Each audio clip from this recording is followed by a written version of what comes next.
How's it going, everybody? Welcome to episode 198 of the Hoots Podcast. We're two, I repeat, two, or dos, or any other languages we use before we get to episode 200 of the Hoots Podcast.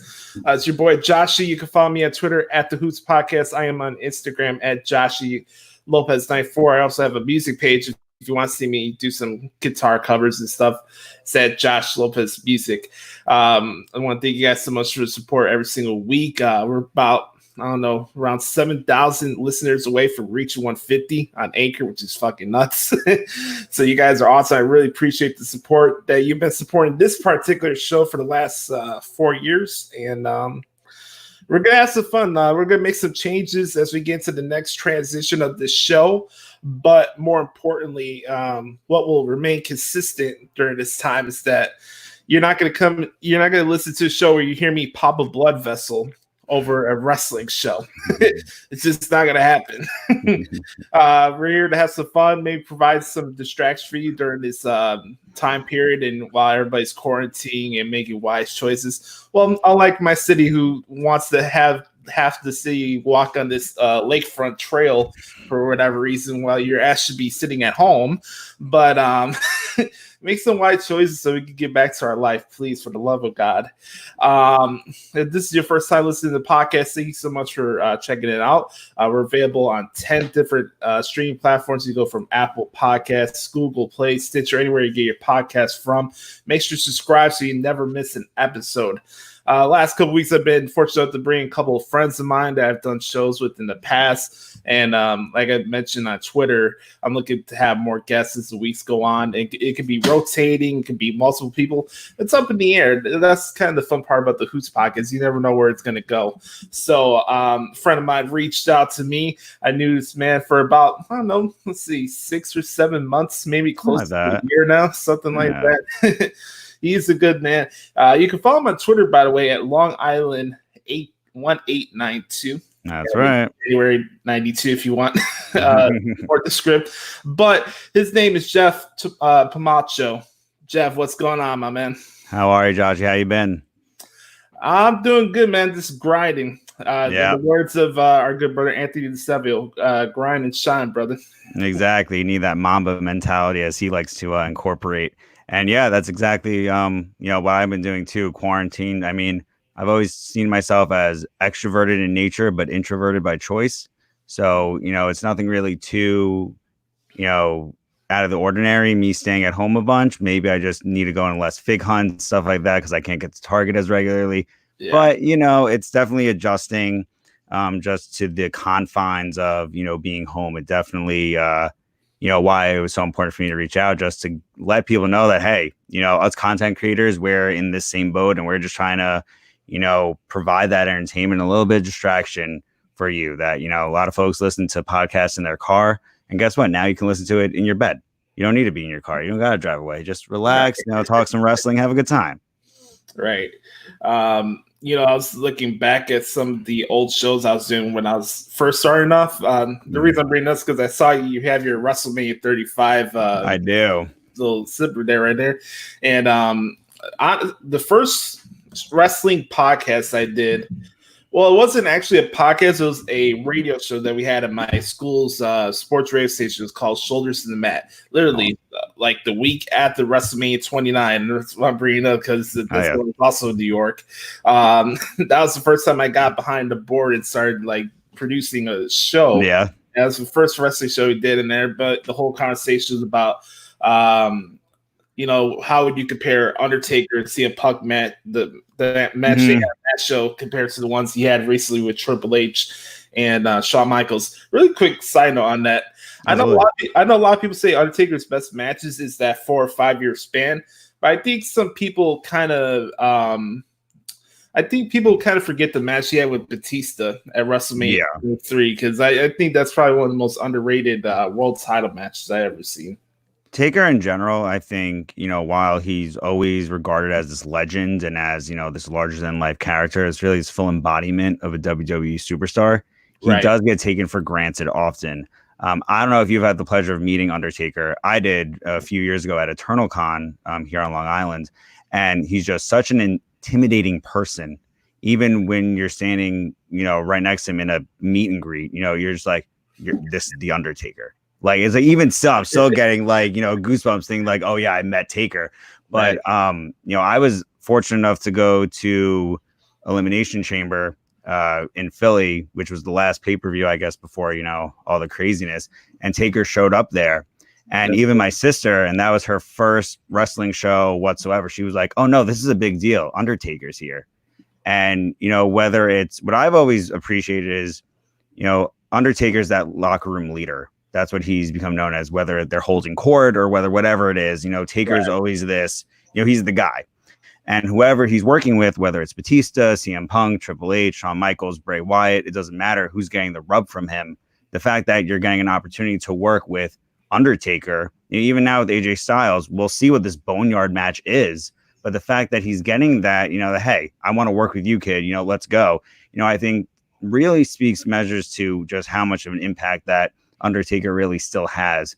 I mean, unlike, so many performers from the past, 20, 30 years, he's only been with WWE once he got there. Yes, he had some time in WCW and he was Mark Calloway, but once he was with Vince, he's with Vince. And I think that's why, he holds that position, which to me, really, for one of his other underrated matches was his WrestleMania match with Roman Reigns. Like Ant, our good friend, I'm also a big Roman Reigns fan. Same here.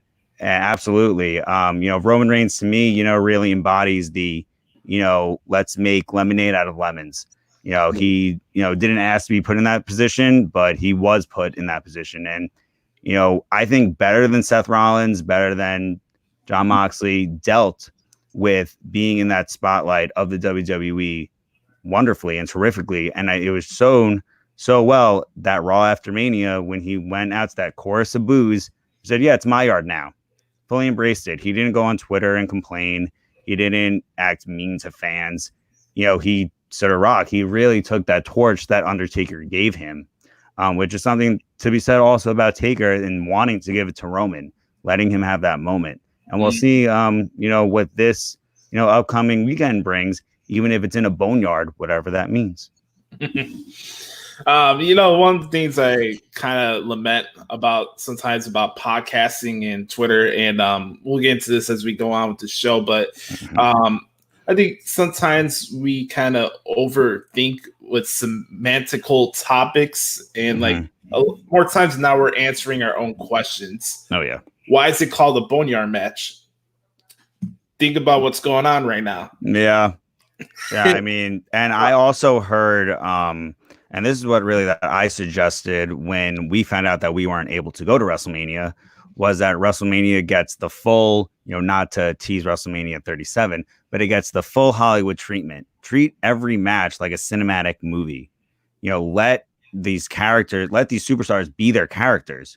That way, and they were speaking about this on Sam Roberts' podcast too. He just had Peter Rosenberg on, that especially with the Taker match, he's a 50-something-year-old man. If he doesn't want to take those bumps, you're not with a live crowd. You can make your camera work. You can make those angles so that way he doesn't have to take those bumps. And AJ can take most of those bumps in a way that still has Taker looking strong, just as any 50-plus actor would dominate the screen in Hollywood, whether it's Bruce Willis, whether it's Keanu Reeves, even Arnold Schwarzenegger. We're seeing, them continue to have this dominance in Hollywood as well. And why not the same for WrestleMania, being that we know they're filming it now. So it's not live in the sense that we know it as, but it is going to be a spectacle nonetheless. I'm the wrong person to speak on this because I'm biased to the core when it comes to The Undertaker. Undertaker has been my favorite character in wrestling. Supernatural storytelling does not bother me. I get it. We're in a reality era and everybody was having a hissy fit over the projected bugs for the Randy Orton Bray Wyatt match. I was there for that in person in Orlando for that show. And it's storytelling. It's okay for, we'll talk about this later on for Dynamite, but it's okay for Broken Man to teleport to the ring. Yeah, exactly. Nobody says anything about it, but if Bray Wyatt shoots lightning out of his ass, people are going to throw a hissy fit about it, That's the thing. I'm a big Finn Balor mark also. So even when he was in NJPW as Prince Devitt, and evoking those different comic book characters and bringing them to a wrestling ring, that was my favorite spectacle of it. And there's nothing like being there for a Finn Balor entrance, for a Taker entrance. When you see, I just remember thinking of when he used the Druids and when he had all the fire lining the path to the ring, and being part of an Undertaker entrance, and any wrestling match too. But the fans play a vital role, which is why when WrestleMania and WWE were faced with the pandemic that's going on, I was part of the crowd that said, you know what, can't we just postpone it? Let the ticketed, people who are going honor their tickets at a later date, so that way you still have that fans. Because I'm thinking, what happens to Drew McIntyre? What happens to Rhea Ripley? And even to Roman, he was supposed to have this like crowning achievement. I know not everybody wants to see that, but we all wanted to boo Goldberg. Don't mistake that. Everybody wanted to boo Goldberg with good reason too. I mean, if you think back to their match in the Middle East of Goldberg and Taker, what's the best part of that match? It was Taker's entrance. After Taker entered the ring, it went downhill quick, because for whatever that means. I mean, we just saw Bret Hart on Stone Cold's Broken Skull Sessions comment on the fact of how Goldberg is working, whether it's with Bret Hart and ending his career or other people, so it's so interesting to me that when you have superstars like Taker and they're, what you could just rattle off moments that Undertaker, has really, captivated that wrestling ring and to so many other people. I mean, even so much, if you saw on Instagram, Taker and Michelle McCool were with the big cats from the Tiger King documentary. And then AJ referenced that, which is the #1 trend on Netflix right now. So there's so many different ways that wrestling, it seems, almost blackballed by mainstream media, but yet it is mainstream media in so many different ways. And a good reason is because of superstars like Undertaker. Right. Let's bring this full circle. Like, when I look at the value of Undertaker, and I've been fortunate enough to see a lot of cool moments from Taker in person. You mentioned the match he had with Roman Reigns at WrestleMania 33, and then the symbolism of taking his hat off and everything. I want to give a shout out to my good brother B-Rob from the Random Ramblings with Rob, because he always busted my chops about this. He's like, oh my God, this guy took his hat off. This motherfucker made me cry. And now he's still wrestling. My boy cried too during that match. I was watching it with him live, and he was crying his eyes out. He was like, Undertaker's done. I was like, it's like, no. He's like, yeah, he took off his hat. That's it. Oh man. And even if it's not his song, like his original song, or the American Badass stuff, there's always the energy he can come out. I remember being there for the show in WrestleMania 27.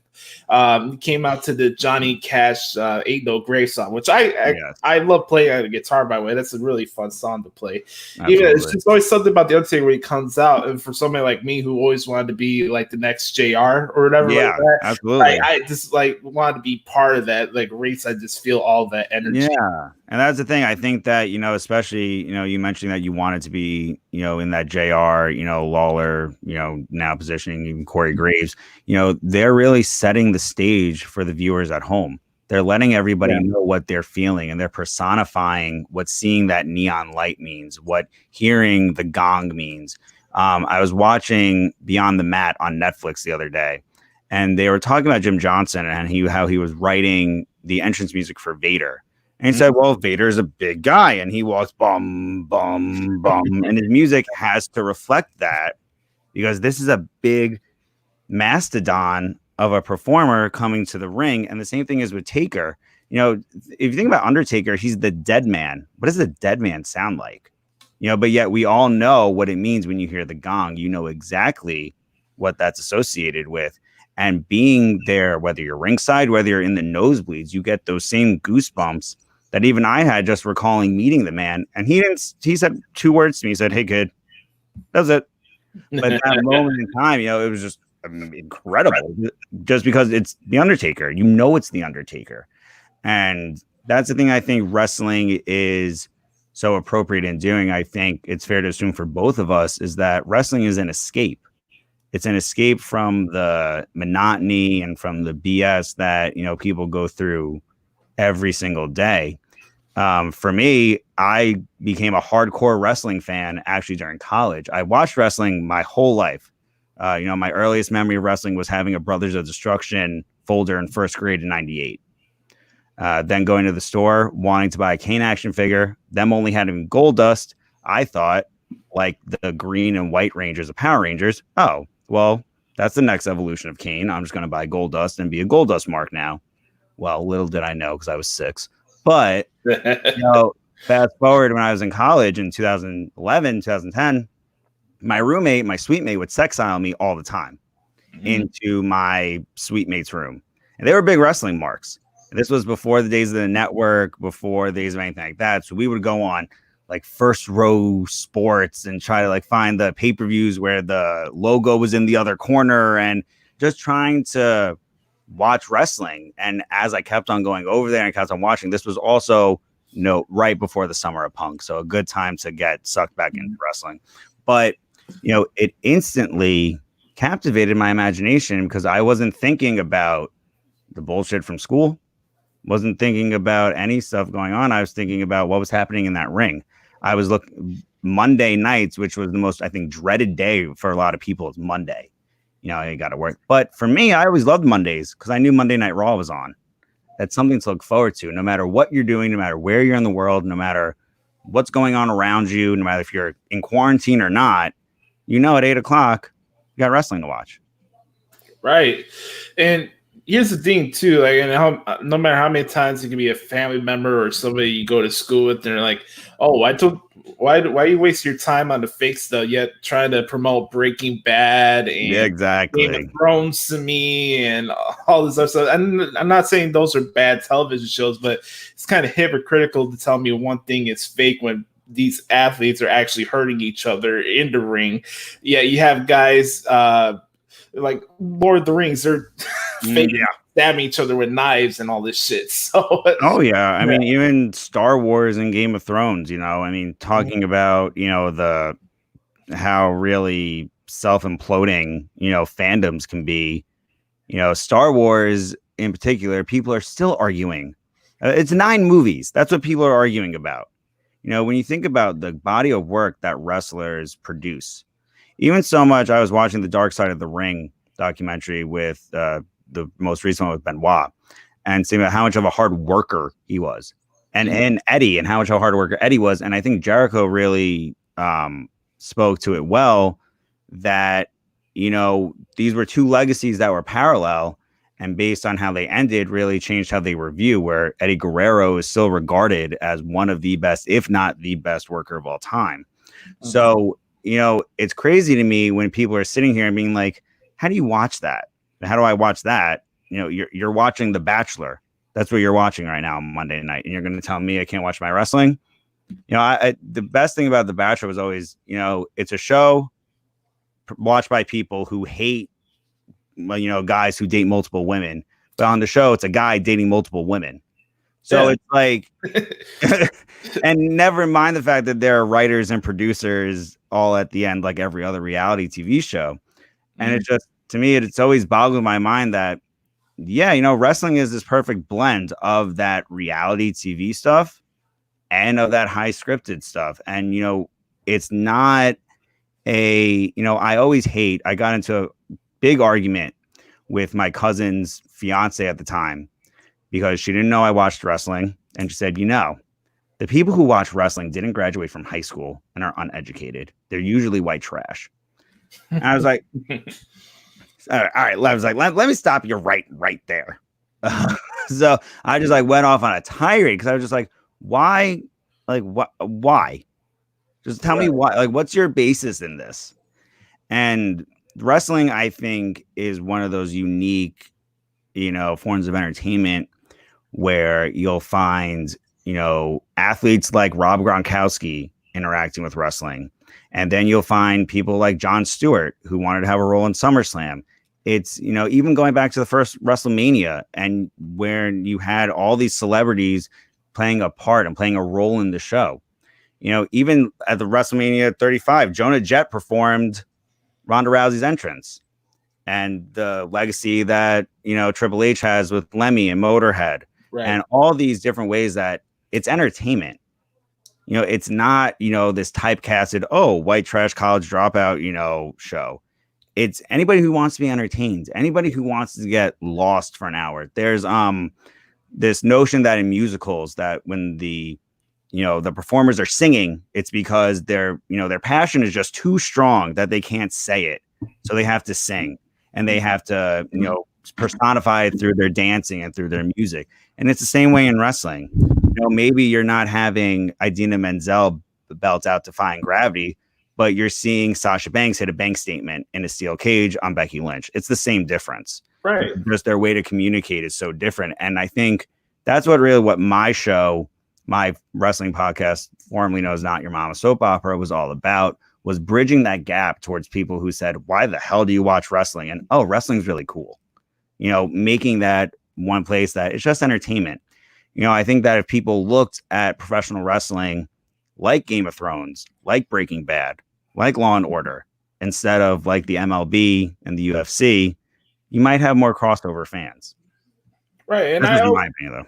No, I agree with you. And here's the thing with me. I always look, to me, pro wrestling, if anybody ever asks me in the interview setting or anything like that, why you enjoy professional wrestling, it's pretty simple for me. One, it's the biggest outlet of an escape for me mentally wise my entire life, and B, it's the most versatile form of entertainment out there. And you can look at, we were just talking about The Bachelor. In a nutshell, The Bachelor, and this go out to all the guys that deal with airheaded girls out there. The Bachelor basically is a show for women who don't trust their heart. The Bachelor is just like, it's drama. I feel like it's drama encapsulated. And I've been with my girl now 4+ years, so we're in the long haul. But even I've watched a couple episodes with her here and there, and I'm just like, how are you? I'm like, how are you watching this? She's like, well, you would watch Raw. I was like, yeah, but I was like, there's so many multi-layers of what I'm watching. Even if you're watching on face value a Ric Flair Shawn Michaels match, that famous one from WrestleMania where he says, I love you. There's so many layers into that. It's not just, oh, Pilot Pete wants a new girlfriend and he had sex with Hannah in a windmill 4 times. You know what I mean? Like that was literally a storyline in The Bachelor. So it's like, yeah. And then even if so, like, oh yeah, but wrestling had the Attitude Era. Yeah, but everything had the Attitude Era. Like the Attitude Era was I feel like the 90s. It wasn't just wrestling. It wasn't some creative renaissance. It was just tapping into what's going on in that time period. And that's what everybody seems to forget, or the ones that can't move on from the Attitude Era. It's much as respect I'll give to Vince Russo for the time he put into the business, because just from a personal level, obviously anybody who's in the wrestling business that take time away from their family, they earn that type of respect. But honestly, if you look at it objectively, what he did was nothing out of the box. That's the thing. I mean, even when you look at the fact that shows like Jerry Springer were at their all-time popularity, and whether that was really the development of the 24-hour news cycles and just creating like controversial news, and just TMZ as a TV show. And you were seeing, all of these, fringes of society in a way becoming more mainstream. And it wasn't so much like, oh, what did Stone Cold Steve Austin do? Everyone knew who Stone Cold Steve Austin was. He had a Got Milk campaign. That's how well known that these people were, and how you were able to take someone like Dwayne "The Rock" Johnson, who we all know as Rocky Maivia and the People's Champ, to my girlfriend and all her friends loving Jumanji.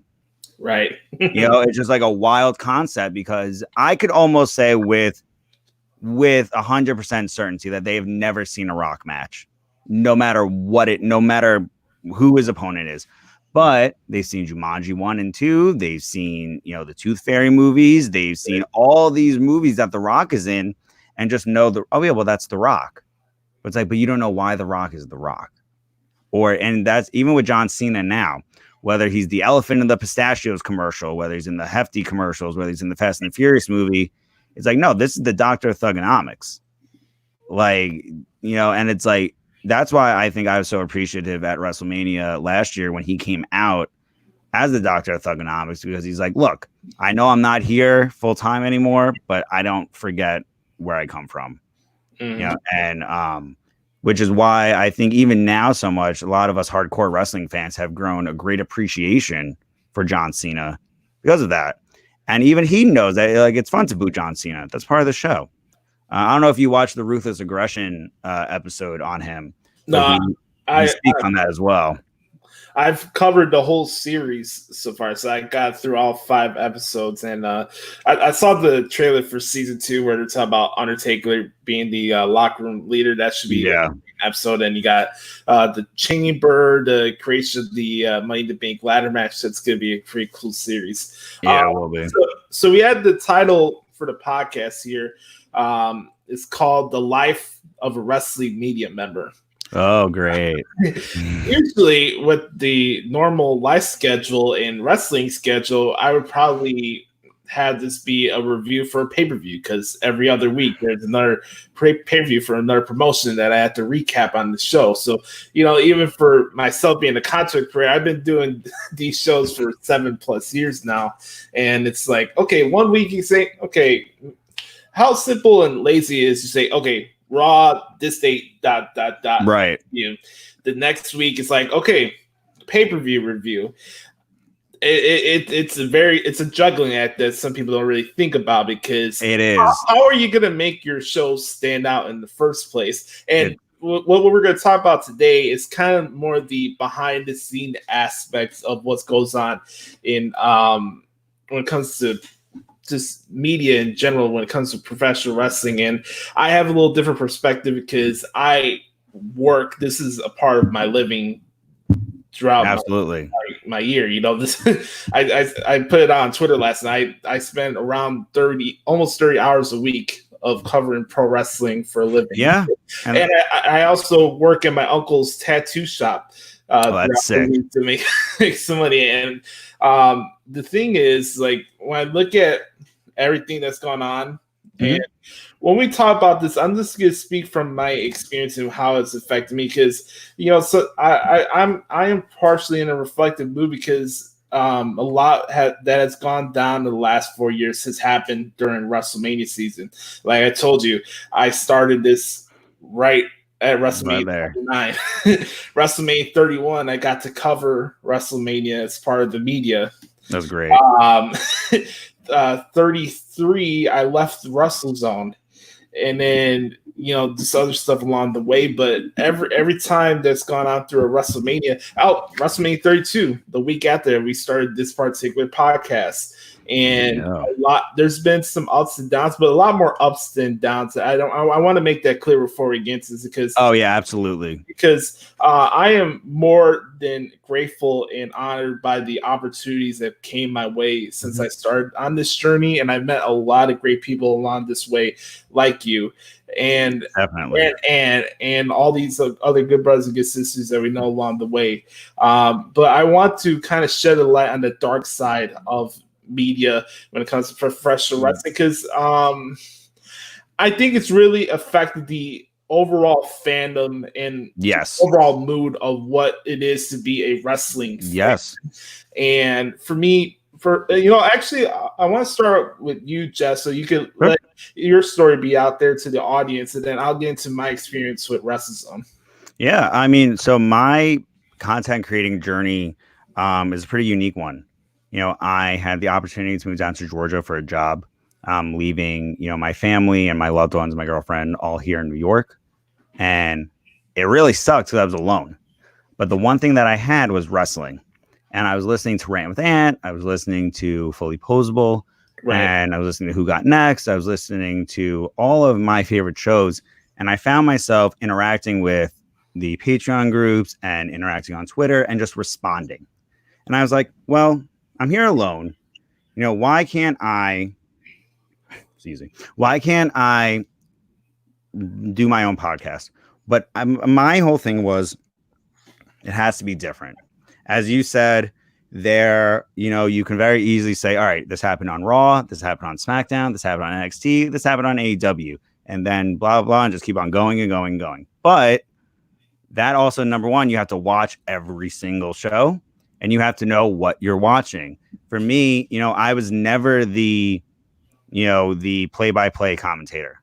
I was always the color guy.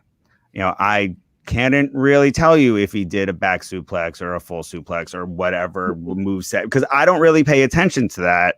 I'm more so looking at, that was really cool. You know, I like that guy. I like his music. I like his look. You know, I think one of the greatest things for me was, you know, the fact that AEW is letting to explore these characters. But for my show, it was really, like I said previously, about making that bridge. And, you know, Game of Ant Stefano, the former host of Ram with Ant, one of my, you know, best friends and really mentors in the whole content creating sphere, I reached out to him and I said, you know, I have this idea. It's called Not Your Mama's Soap Opera, where we showcase the entertainment side of professional wrestling. What do you think about it? Do you think it's sustainable?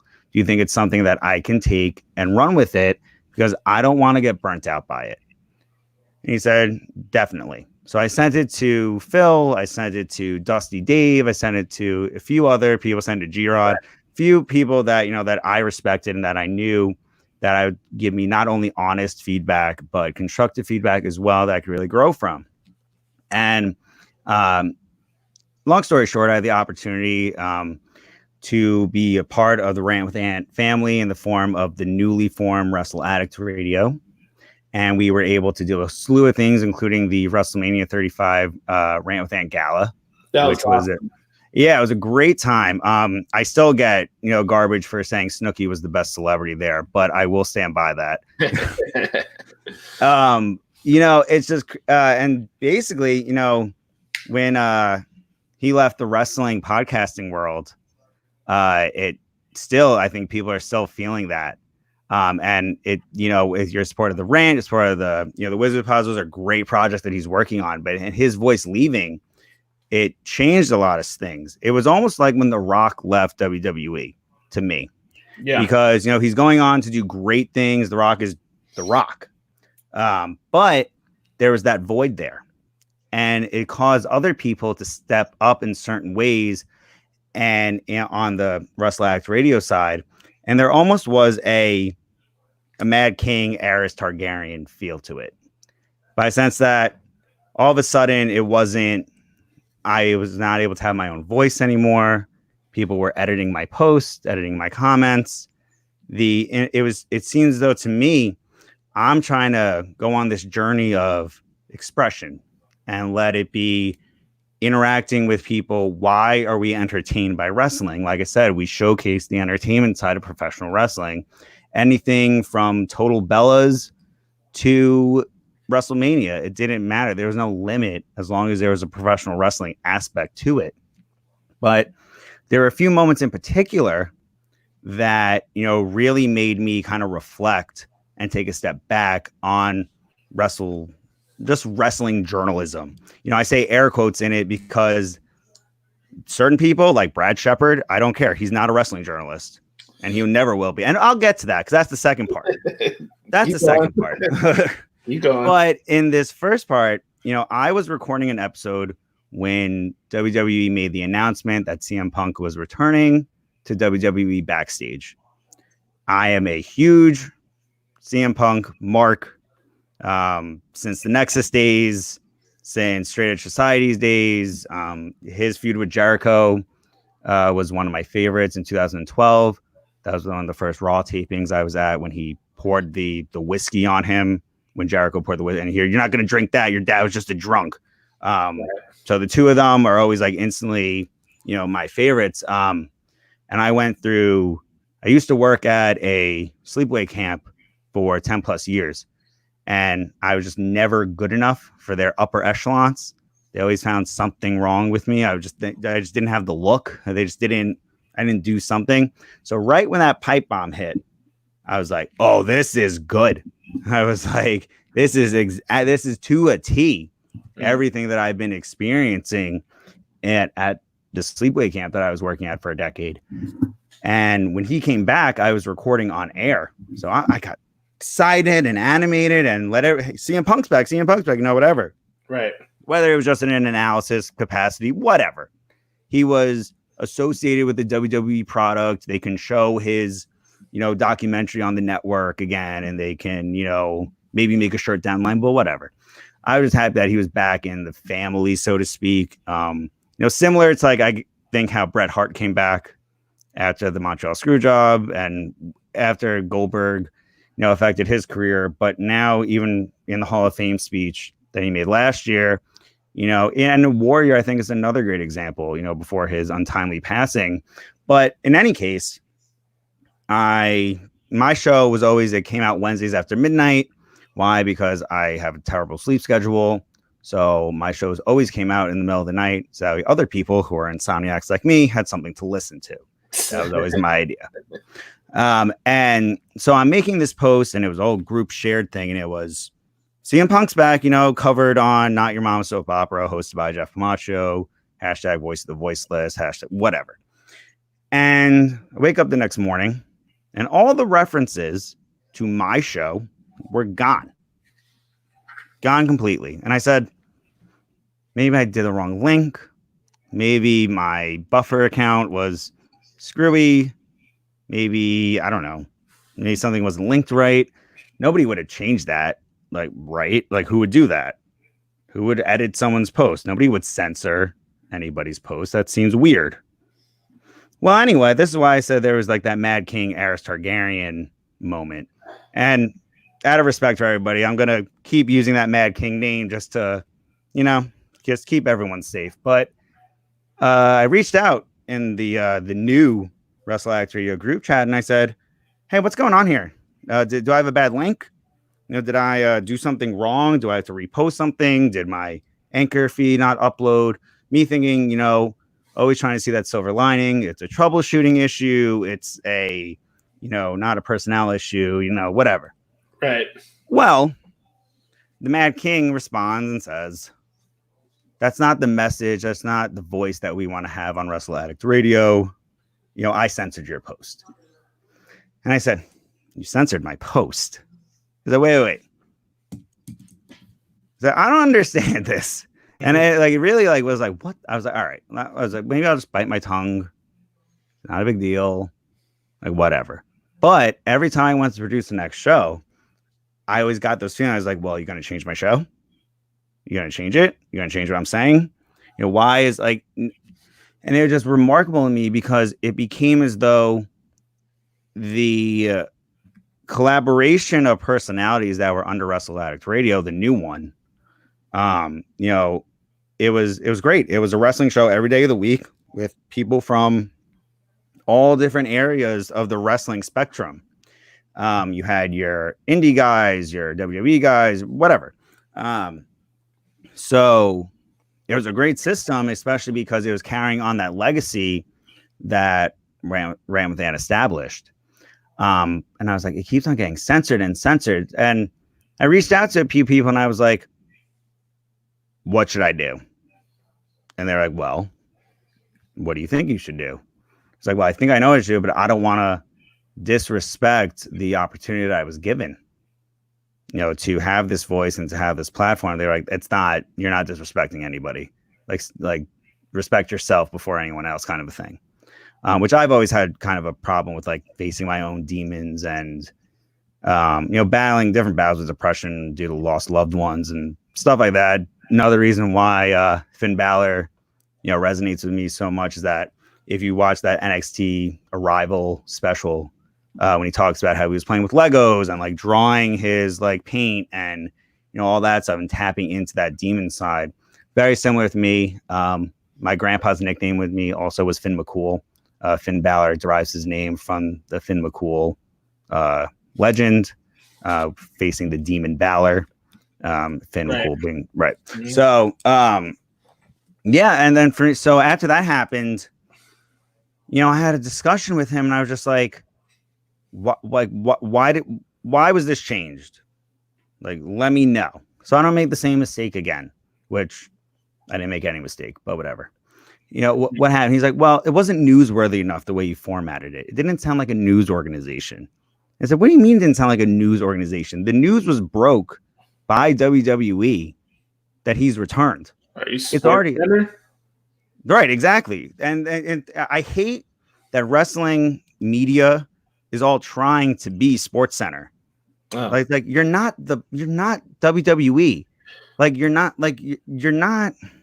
You're like, for argument's sake, you're not the New York Times, you're not ESPN, like you're commentating on it, which is great. That's wonderful. But like, if I'm talking about CM Punk's return and you're talking about CM Punk's return, we're not breaking any news. The only difference is that some people want your perspective and other people want my perspective. So rather than diminishing that individualized voice, celebrate that. You know, it's kind of like the Onion wanting you to believe it's the Chicago Sun-Times. Yeah, that's exactly what it is. It's like it's like, you know, that subreddit, not the Onion. Yeah, I know what you're talking about. Yeah, and it's just like, it just like pissed me off that, like, rather than having your content creators express their true voice, you'd rather clout chase in order to get more notoriety. And it's like, what, you really think that because of like the following that you have, if you sound more robotic, that's going to make people tune into you for breaking news? That doesn't make any sense. They all sound the same. That's the thing. It was like, so that like made me like, you know, like, all right, so that incident, you know, is an isolated incident. You know, I don't really like getting into arguments, you know, with people. I'm kind of just like a go with the flow, right? You know, kind of mentality. But I was like, all right, you know what, I'm going to put this, you know, in the back of my head so I know. Well, another big superstar that I am a total mark for is Becky Lynch. I was at the 2017 Money in the Bank match in Chicago, actually. You could audibly hear me screaming for Becky during that match. Yes, Alexa won, whatever. But fun fact, that was actually my girlfriend's first match. First card. Yeah. You went to the Horizon. I call it the Rosemont Horizon, but it's called the All-State Arena. You were in Chicago for that show? Yes, I was. But the reason I'm bringing this up, that was the first time that me and my old co-host Adam Daly, we met each other in person. That we came in from Pittsburgh with his family. That's awesome. Yeah, that was my birthday weekend, and my girlfriend was like, "What do you want for your birthday?" I was like, "I want to go to Money in the Bank in Chicago." I was like, "I want to." So we did. It was a great, wonderful time, and she's a wonderful sport for, you know, tagging along with me. And needless to say, you know, fast forward to, you know, a few years ago when Becky Lynch becomes the man, you know, then all of a sudden, oh, you're a Becky Lynch fan. And then they come, well, how long have you been a Becky Lynch fan? And you're really Becky Lynch fan. And then like people hating on the fact that you are a Becky Lynch fan. So to me, like I said, you know, my superstars, you know, that I am that are my favorites, they inspire me. They inspire me, you know, for different reasons each and every day. And I need those visual reminders for me, those visual affirmations, you know, that of how much they inspired me. And I chose to, you know, replicate a few moments in WWE history with a big back tattoo that I wanted to get, featuring Daniel Bryan when he won at WrestleMania 30, Finn Balor winning the first Universal Championship, and Becky Lynch when Nia Jax punched her in the face. So like those three moments in particular, for, again, we could do another show about that if you want, but those three moments in particular, though, extremely resonated with me. And I was so, you know, upset when I couldn't get a Becky VIP ticket at Mania because I want to show her, obviously.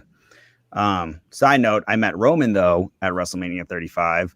And I don't know if you've met Roman before, but I haven't yet.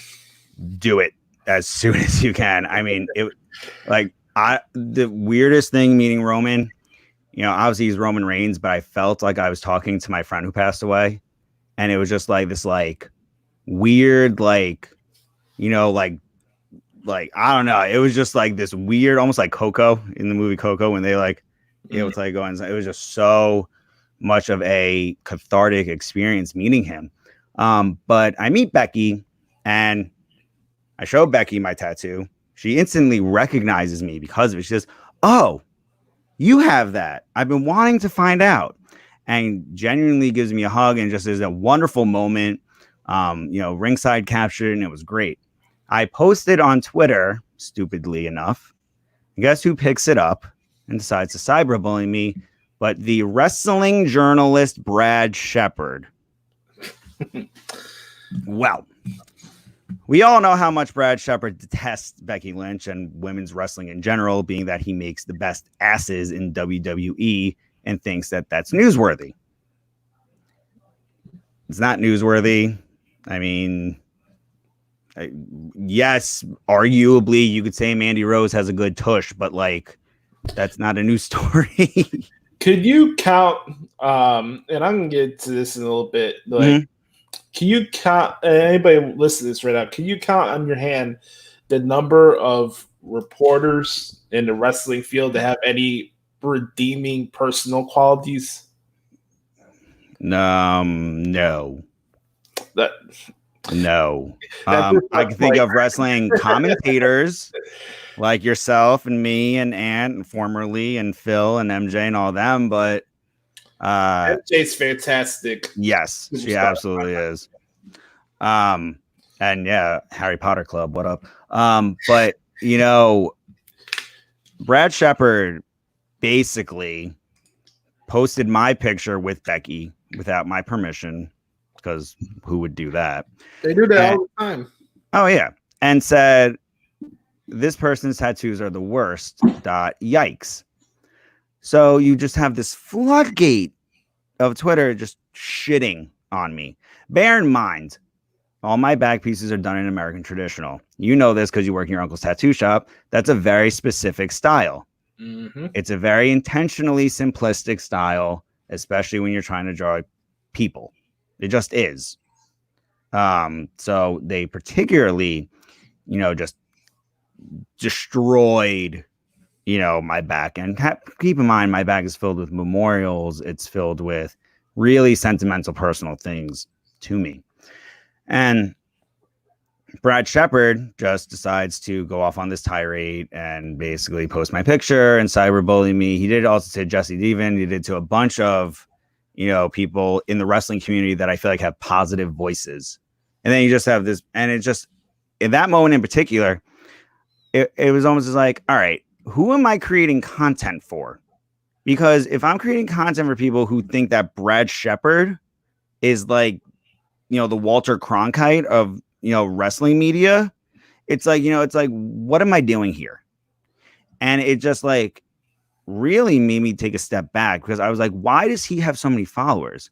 Why do people regard him as a news source, even like Meltzer and the dirt sheets? And it's like, they're dirt sheets. If you told somebody, and don't worry, I'm not about to mention any spoilers, but like if you mentioned a spoiler to like The Walking Dead, for example, even though not as many people watch it, I still do, but people would get annoyed. And even with WrestleMania being pre-taped, everyone's saying like, don't you dare post WrestleMania spoilers, because they don't want it to get spoiled. And it's the same kind of thing in the wrestling journalism world in reading dirt sheets. Did we know that Matt Hardy was going to teleport from, the top of the arena to the bottom of the arena with it? No, but seeing it live was amazing. And even with Killer Cross's vignette at the end of NXT, TikTok, Killer Cross is coming. You don't know when. And, that's part of the surprise in wrestling, is those debuts, is those, moments that I created with these superstars, and meeting with Roman and meeting Finn and meeting all my favorite superstars. That's why I always say meet your heroes. It's one thing that I was a big supporter of when I had my wrestling show, is if you have an opportunity to meet your favorite wrestler, meet them. A great story that I had same day that I met Becky, actually. Before that Becky Lynch ticket, mind you, she was a last minute call in, because Alexa Bliss was supposed to have that meet and greet, called out last minute. So I go into New York City at 3:00 in the morning. I'm online until 8:00 in the morning to make sure I have that ticket to meet Becky. And it was just a big accomplishment. Dusty Day was with me. Good brother Wade was with me. And, to see how much these superstars do care about their fans is tremendous. I saw Sasha Banks on the same day, who everyone says notoriously is terrible with fans. That's like her rap. I have to say, complete opposite in meeting Sasha Banks. She was extremely kind to me. I got my puppy last year, a yellow lab, and I named her Bailey after Bailey, spelt the same way, you know. And I told Sasha this, and she says, "Well, you're getting a black lab and naming her Sasha, right?" And just like completes deadpan, but she was like, "Yeah, you're getting a puppy naming after me, right?" And it was just such a cool moment that, you know, we didn't even talk about wrestling, we talked about dogs, you know. And it's like, with even when every time I see Chris Jericho, I ask him Rangers questions because his dad was on the Rangers. So I was like, "How do you feel about that? Like, you like hung out in MSG all the time, like as like a, you know, like Ted Irvin's son. You know, how does that perspective change?" And I think that's another important thing too, going back to my commentary on Brad Shepard's butt profile and article, is that superstars are people. Mm-hmm. Yes, they're on our TVs every Monday, Wednesday, and Friday, and every Sunday sometimes, but they're people. That's why we're supporting them during this quarantine and this outbreak, because they're like not Braun Strowman and the WWE folks, but the independent wrestlers need support. You know, I was quick to buy Cody Rhodes' COVID-19 relief shirt, the red one with his neck tattoo on it.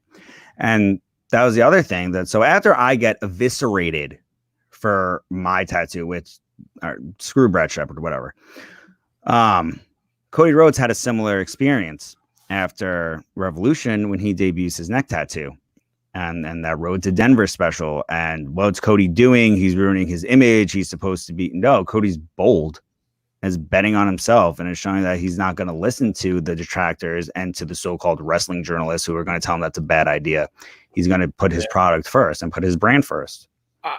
Here's the thing. I look at what I think you agree with this, and you notice this a lot on Twitter. Mm-hmm. I think a lot of the guys in the wrestling media like to act like they're the authority on every aspect of life and morality. If you look at a guy like David Bixenspan, that's like he's the high morale of everything, or Raj Giri, or guys like that, or even Sean Ross Sabat. I mean, I had an interview that I did with Sean Ross from Fightful a few years ago when I did it on Chicagoland Sports Radio. I have it on my YouTube channel, and I was cool with him back then. Like, we were talking about the Wrestle Kingdom, where they had like the GFW connection. I think it was Wrestle Kingdom 9, something like that, so somewhere around there. But like, you look at where they are right now, and they're just like so passive aggressive, so I guess sarcastic and passive aggressive is the same thing if you look at it. Yeah.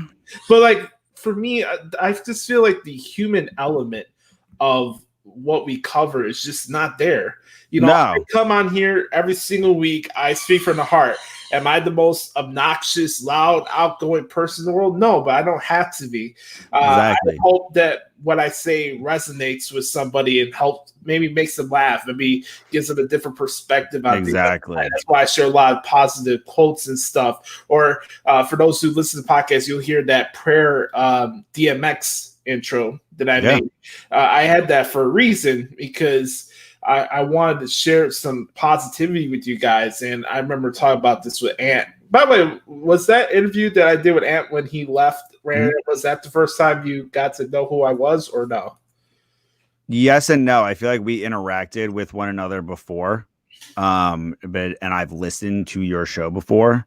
But I think that that spoke to me a lot, because I am such good friends with Ant, is that it said, well, he wanted to, to go on your show and tell his story. So he must think highly of you. He must respect you to want to give you, that story. And that's why it meant a lot to me when you wanted me to have me on here, because same kind of a thing, I'm a big loyalty guy, I'm loyal to a fault. Me too. That's always kind of, my outlook, even if it's not good for me. If I gave you my word, I gave you my word. And for me, especially when he wanted to tell that story, and I think it was a really profound story that he went to, and it's very relatable also.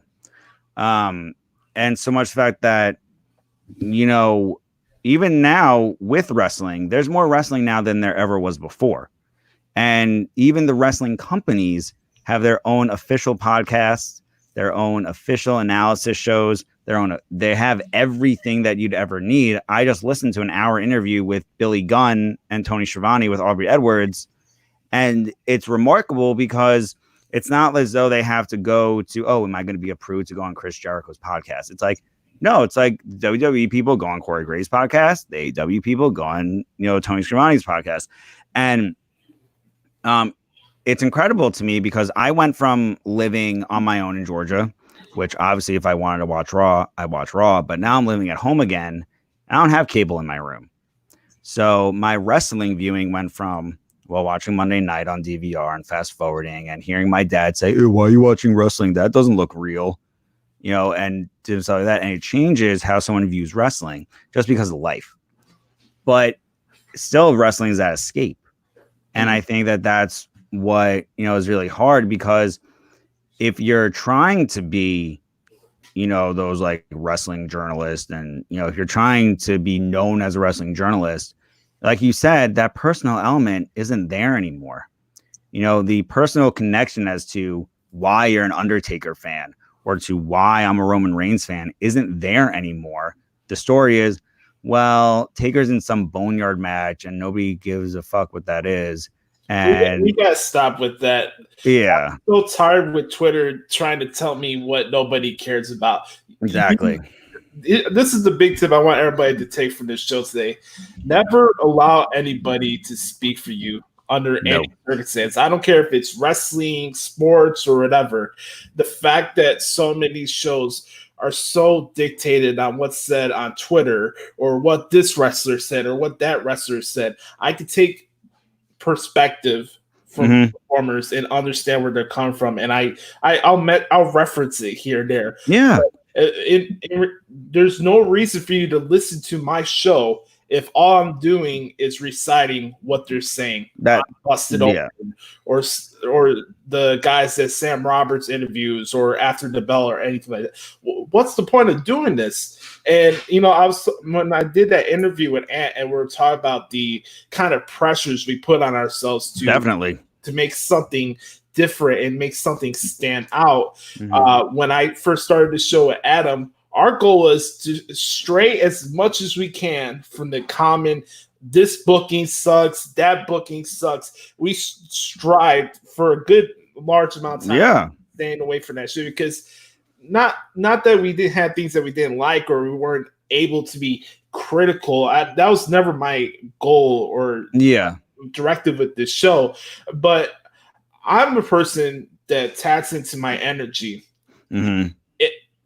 If I hate using the word, because if my mother had balls, she'd be mad. I really hate that word, but I'll use it in this context. If so-and-so wrestler that like Ricochet is going on a losing streak, I'm not going to come on here and pop a blood vessel is booking or win-loss records. By the way, since AEW does put the records, and I want AEW like the sport, they want the sports field, right? So I put the records next to each wrestler every time I do an AEW article. Definitely. What?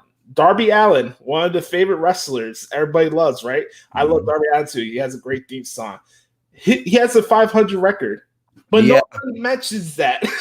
No, that's the thing. It's selective.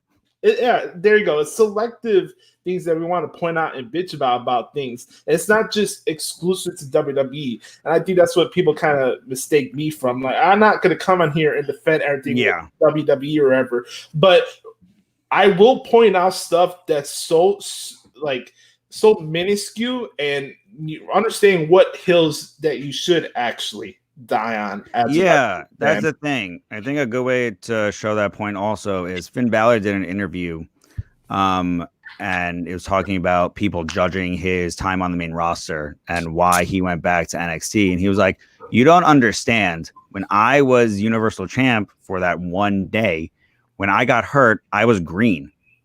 I was green as green can be. And even when I got back, me saying I as if I was Finn, after that recovery time, I was still green on the main roster.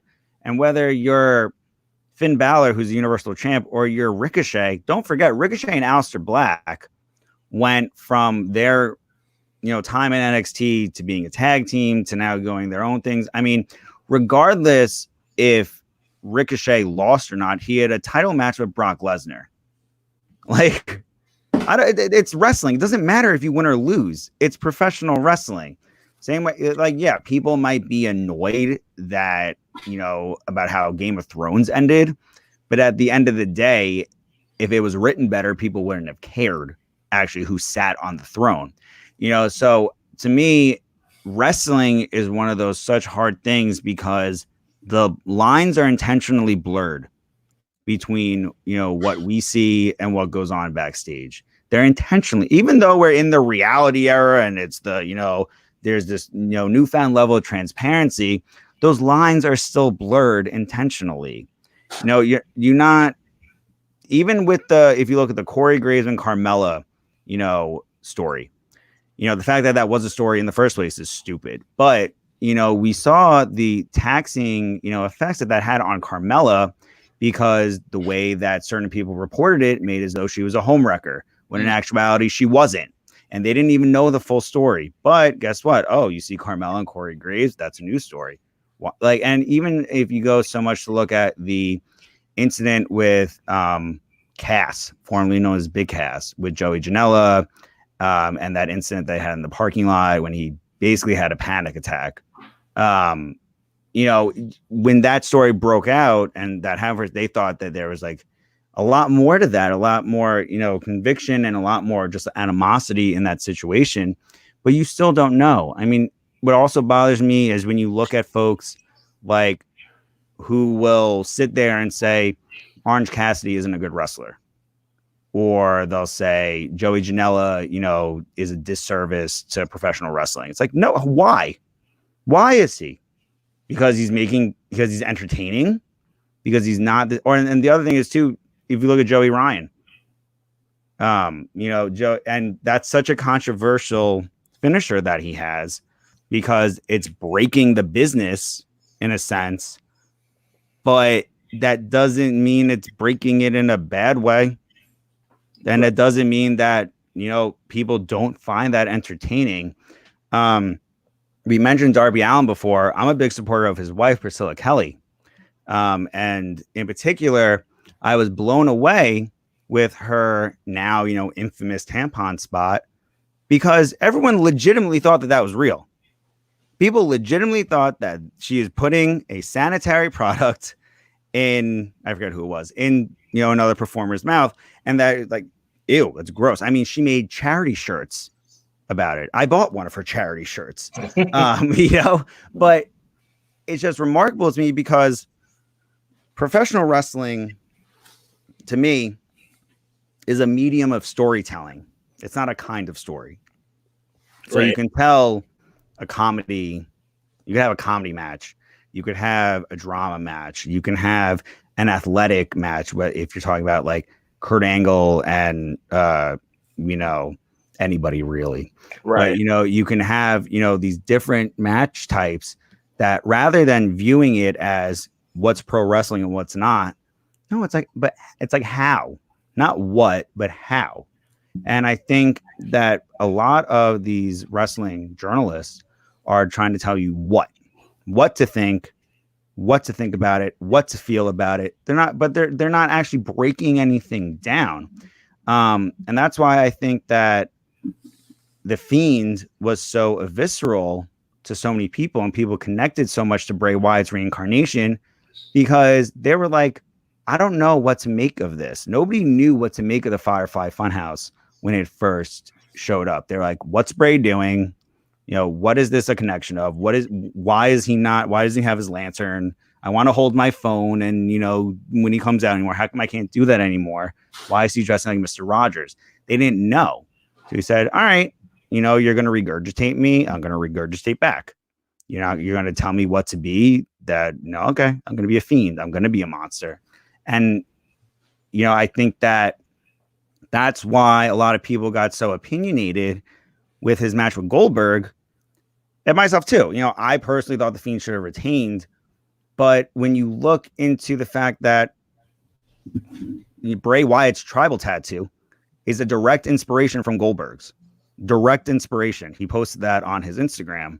It's like, I bet you Bray did not mind losing the belt to a superstar that inspired him so much. And it's like, there's so many like ways that like we don't know how things are interacting. Even if you look at Roman with, his illness that he's now in remission for, but, his battle with leukemia, nobody knew about that. That was something that Joe was dealing with, not Roman Reigns. And people forget that, when Roman comes home, his wife isn't calling him Roman. His daughter doesn't call him dad. No, it's not, you know what I mean? So I think that it's often forgotten that, especially during these times when we're seeing superstars of other mediums like Tom Hanks be affected by, the coronavirus, and everyone is like, so concerned, and Idris Elba has been rightfully so. Mm-hmm. They're able to separate the characters that they play on screen versus the humans that they are. Wrestling, it's a lot harder to do that because of that system of living the gimmick and what it means to be a superstar and people telling you what that means. One of the greatest examples, I think, is Baron Corbin.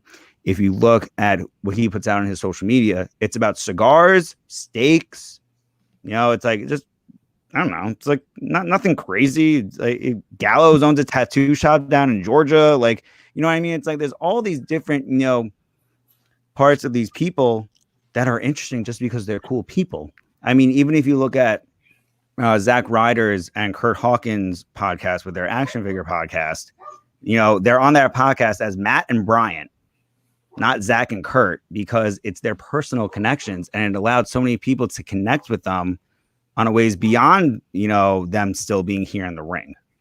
So right. I just think that that's a big part of it, that unfortunately wrestling journalism doesn't focus on the person portraying the superstar, but just the superstar itself. Man, it's crazy. I'm looking at our timer here as we're recording. I'm surprised we're already past an hour at this point. We're having some fun here on the Hoots Podcast. I'm here with Jeff Palmaccio. Make sure to follow the good brother, by the way, at Long Island 1892, by the way. This guy's an awesome man. I'm glad I'm able to share his story with you guys. I think we're getting some really, really good dialogue here that's probably good for you guys' soul during this time. Now, you talked about the podcasting side. Mm-hmm. You went through. I'm going to talk about the writing side. Let's do it. Let's hear it. All right. So this is for some context. My first writing gig was with a website / podcast called Between the Ropes that's run by Brian Fritz, a guy who did a lot of wrestling radio shows in the Florida area during the Monday Night Wars.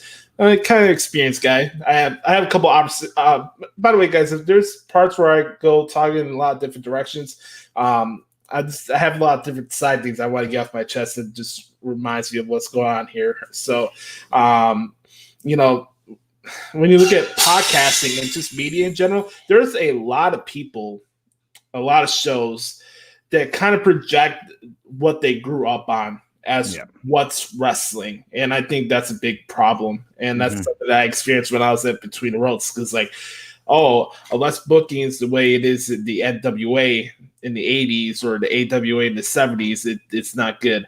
I tell this all the time. My mentor, Jonathan Hood, who we do a show called Hood and Lopez on his wrestling TWT. There's a podcast called Tuesdays with Wrestling Tuesday. Jonathan Hood's a radio host here in Chicago for ESPN 1000. I happen to come on and be a guest here and there. We talk about wrestling and stuff. He's the older fan. I'm the newer fan. So we have a little side podcast and we have fun with each other. So I was telling him about this. There is 9 shows for you to consume throughout the week. It's up to you to decide what you want to take in. Nobody's forcing you to watch any of these shows. Nobody's telling you what's the right way or wrong way to present things. I do think at times AEW kind of leans into too much of the things that people lament about WWE instead of actually just showing what they're doing as a company, like what AEW is. Like I get, you have humor and you have stuff like Brody Lee doing the Vince McMahon, sneezing and stuff like that, whatever. But I wish sometimes AEW just focus on what AEW is first. Yeah. Yeah, I could definitely see that. But going back to the writing side, I started doing transcripts in 2014, and the first show that I transcribed was the Raw after the Royal Rumble, where the night CM Punk quit WWE. That was the first night I did, and my favorite wrestler at the time, my hometown idol, just quit. Yep. And that really opened my eyes to a lot of things about life, because just when you think you're accomplishing something comes out of nowhere and just throws you off. Exactly. And I took the opportunity from between roles. I transitioned to WrestleZone in the fall of 2015. I worked there for about 2.5 years. It was a bigger platform. This was my first time I was actually doing a result article on an actual dirt sheet. And I heard you keep mentioning about the bad side of wrestling journalism, and nothing you said is wrong. There's nothing I disagree with you. There's a lot. Feel free to if you do. No, there's nothing I disagree with. What I wanted to say though is, I think we need to point out the aspects of what's wrestling journalism and what's not. Yeah, definitely. And this is not for me to toot my horn. No. For a lot of people that does transcripts, like myself or a guy that was on the staff of me at the time, Lovell Porter, who does it now for WrestleZone, or the guys that do general result articles, those are actual news. Correct. That's one thing that I want to say, is that I'm very much specifically talking about Brad Shepard. Like, I'm targeting as that archetype as to who he's trying to present himself as. Not talking about doing the actual article in terms of match breakdown, but like I said, ranking the best butts on the women's roster. Brad Shepard's a nuisance. We don't need to talk about that. But we're definitely on the same wavelength. So I here's the thing, and I was telling you about this a couple weeks ago on Twitter. We were having some conversations about my experience working at WrestleZone. So a lot what's wrong with the writing side of the wrestling media spectrum is when it comes to pay structure and the people that are on staff, it's not like a regular website where you get paid for the number of clicks that you get on a particular article. The structure in wrestling media is whatever fee said website wants to give you for the particular show that you're covering for a certain amount of hours. I no longer work on a dirt sheet, and I want to make this clear because I know a lot of people have mentioned, "Oh, are you working for Lords of Pain now?" No, I'm not working with them. I have a deal with the owner of the site named Calvin Martin, who allows me to share my articles for the particular shows they don't have anybody to cover on their website. So it's a partnership. I get what they pay me. To share the articles on there. But going back to WrestleZone, the most I was able to make in a month would be $100 or $150 on a good, if I was lucky. And when you look at the amount of hours and time that goes into making an actual transcript, it's not just a show that you're covering live. Like for myself, when it comes to an AEW show, it'll take me nearly 3 hours. I'm sure. Cover a Dynamite show because I'm fortunate enough that I can type fast and I could process things really well, and just having repetitive memory and stuff like that.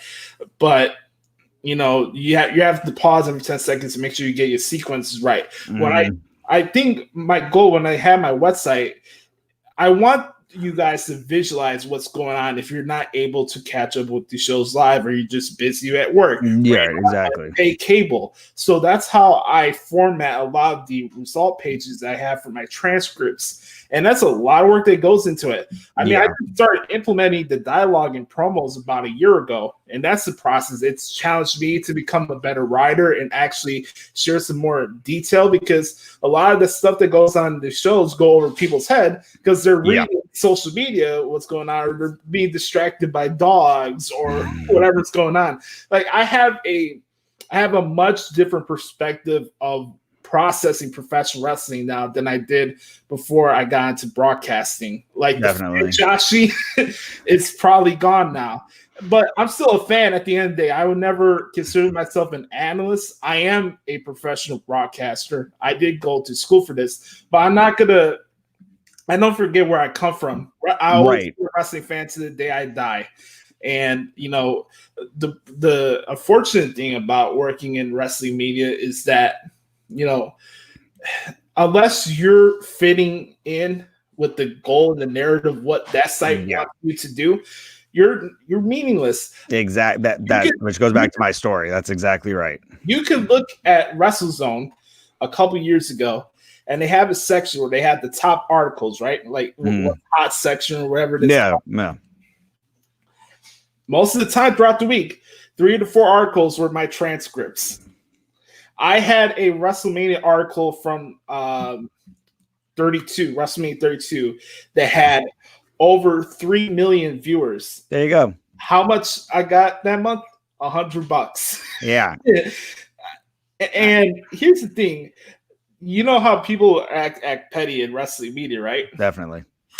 A large part of what was going into that WrestleMania was our website was like, okay, unless it's something important, like if a show got canceled or a unfortunate death happened, okay, you could address that.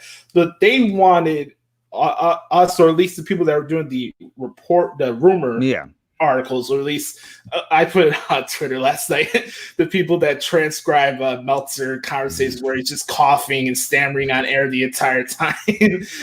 Those people that do those articles, there was a mandate to just have anything you find on Roman Reigns, whether it's an interview, talk about Roman Reigns. I had an interview I did with Santino Marella that said that Roman Reigns was the right locker room guy, and I got a bunch of flack for it because I did the interview and I was working on the staff, which makes absolutely no sense because there is a narrative that a lot of these websites want to showcase, and what I saw it firsthand.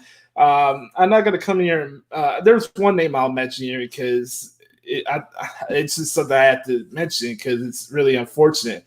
I think this is going to upset a lot of people that are big fans of WrestlingInc.com, but Nick Hausman got in a lot of ways of some of the stuff that I was supposed to do when it came to certain WrestleMania events, and I don't forget that in a lot of ways. You never do.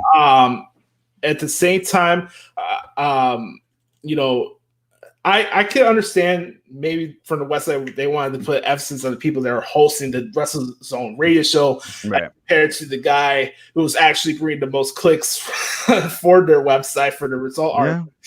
You know, it's interesting that a transcript can get more clicks than a dirt sheet because it's actual news. Well, that's the thing. Yeah, and not so much just to, you know, attribute you. That is extremely difficult because, like I said before, I normally can't even follow the sequences of moves. Never mind having to like, oh, that's that specific move, and then I was like, I get lost in that. So, you know, transcriptions of what actually happens is really important. You know, I used to work for the government, which is where the moniker DFDC came from. Which I used when I had Not Your Mama soap opera because I didn't want my name out there.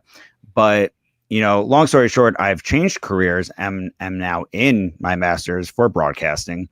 So, you know, we're shifting gears here. And also, but it's just, you know, when I was working for the government and I had to go to these meetings and transcribe, you know, someone who was speaking or the decorum of the, you know, meeting that was going on, if the person doing this transcription gets it wrong, that has a ripple effect and a butterfly effect. So there's so much importance, you know, based on the person who's really sitting there with that magnifying glass to say, all right, Cody did this, and then Matt did this, and then Nick did this, and then that, and it has to be right because, you know, only up until recently, you know, there was no way to go back and watch it.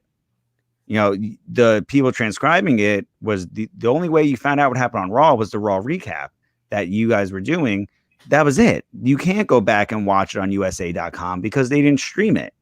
You know, now, yeah, maybe you can go find a clip on YouTube, But if you're at work, like you said, and you just want to find out what happened so that way you can enjoy, the next episode of Raw or NXT, whatever show it is, you rely on those people who transcribe. So yeah, hats off to you, because I personally, I could not. I would be so overwhelmed trying to transcribe anything. It's not easy, and I always say this when it comes to giving the proper credit. I'm not able to do any of these transcripts if it's not for the announcers, at least the play-by-play guys, especially Kevin Kelly of the world or Mauro Ranallo. The list goes on and on and on. But when I format the articles, a lot of it is also showcases the different parts of the match. Mm-hmm. You could look at it on paper, it's okay, this is just a bunch of moves. It's spread out in multiple paragraphs. Yeah. But it's actually when you have a big high spot to the outside or a spot that goes into a commercial break, that's how you're supposed to showcase what's actually happening in a match. And, the fact that I got grief over the fact that my transcripts would get more views on a particular day than a particular radio show where Nick Hausman would interview a certain wrestler. I got grief the day that I got more clicks for a Lucha Underground article than the interview that he did with Bret Hart. Well, think about that. Okay, you're having a conversation with a wrestler. That's awesome. Great. It's great. Awesome. More than happy for you. But I don't get the approach and the understanding of, okay, we have a guy who's busting his ass trying to bring something different to the table to our side that actually could add maybe some more credibility in this line of work. But no, we want to give grief because it's not. Okay, here's our radio show, because everybody was having a radio show during that time period. Yeah. You had the Wrestling Zone show. You had the Wrestling Inc. show. I don't know. Vince Russo was starting his podcast. It's like everybody was starting to have their own wrestling shows, Yeah. And when I look back at it now, it's like, am I grateful for the platform and the opportunity? Yeah. Because I always, like I told you in the beginning, I wanted to be the next JR. There's not a school for professional wrestling broadcasters. No, there's not. And I took one seminar with a guy named Kevin Harvey, who's a manager in the independent circuit, but he also runs Shine. Mm-hmm. No, not Shine. He runs Rise, the brand for Shimmer. Yeah. And he's based out of Chicago. I did one seminar for him before an AEW Pro show. It was awesome. in the summer of 2015. And it was my first time doing commentary. And I had the energy. Everything was going well. Yeah. But I didn't have particular moves with it. I could tell the transition from a wrist lock to a hammer lock escape and all this other stuff that was going on.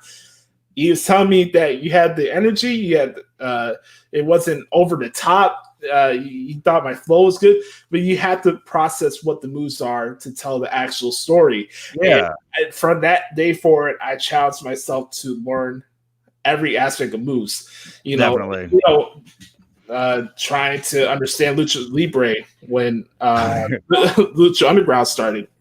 Yeah, I mean, that show really helped me to become the writer I am now, because you have those matches that go fast, like fucking Sonic the Hedgehog, where you have a 6-way match for the Gift of the Gods title or something like that, or even a trios match where it's kind of like an AEW style tag match where there's like 45 tags in 2 minutes, and they got all these moves going on. It's not easy. So right at the end at WrestleZone, I just got tired of the politics that was going. That's the thing. It's just politicking. I think no matter what it is, obviously we hear about politicking even in the locker rooms themselves, but it's like it's just such a almost like a soul sucking type thing when it's like you're sitting here making suggestions to add legitimacy and credibility and working hard and staying up late and going through learning, and in my case, like literally changing my careers and going to school, and it's like, and people are just like, well, no, we don't really agree with you, so we're going to do it our way. And it's just like, but what? Like, and it's like you get so lost in like the, what's going on, and even more so what you were saying about the moves and the matches, that wrestling is visual storytelling, and we hear superstars talk about ring psychology all the time. Obviously, if you have a list of moves on the mat on a sheet, they're just a list of moves. But if you understand the ring psychology, oh, they were going for the elbow because 3 episodes of Raw, someone hurt his elbow, and that's why they're going for the elbow drag every single time. And it adds that layer of storytelling that separates the spot monkey matches from a good match. That's really the difference. Is when you have that psychology in place, that's fine if you want to give the Young Bucks and Omega and Hangman 6 stars. You want to get, that's great. But if that didn't tell a story, which that match did, we saw the evolution of that story and Hangman's, progressive character and, really living that cowboy shit gimmick. But, with those elements there, what it allowed for so many people to do was not only see, the super kicks that Matt and Nick were throwing, but the story that they were telling behind those kicks. And that's right. I think puts so much pressure on the people transcribing it, because you have to do both. You not only have to recognize what's happening, but as you said, you have to process it and say, oh, they're doing that because of this. Yeah, and here's the thing. Let's use another example. I'm a big Tomohiro Ishii fan from Japan Pro Wrestling. The reason why I'm a fan of his, because not only is his matches are entertaining, I know what I'm getting. Like, the easiest matches in the world for me to transcribe is the Ishii match, because I know a third of the match is going to be forearm exchanges. But he also has a way of telling the story when he's fighting from underneath. And I don't think a lot of wrestlers are able to tap into that. It doesn't matter what promotion it is. It's I could process a match like Seth Rollins and Dolph Ziggler. Yeah, they wrestled 600 times. Yeah. But, once in a while you get that repetition in your head. You got that photographic memory. Absolutely. I was saying earlier, it's kind of easier to get into that. And that's the thing. Like, my fan element is kind of gone away for the years, because it's different now. When it comes to Monday Night Raw, and I see people go on Twitter like, oh my God, the format's the same every single week. It has to be. Matches. When I see that happen, and sometimes I'm not watching Raw live because I'm cleaning like tattoo tubes at the shop at that time.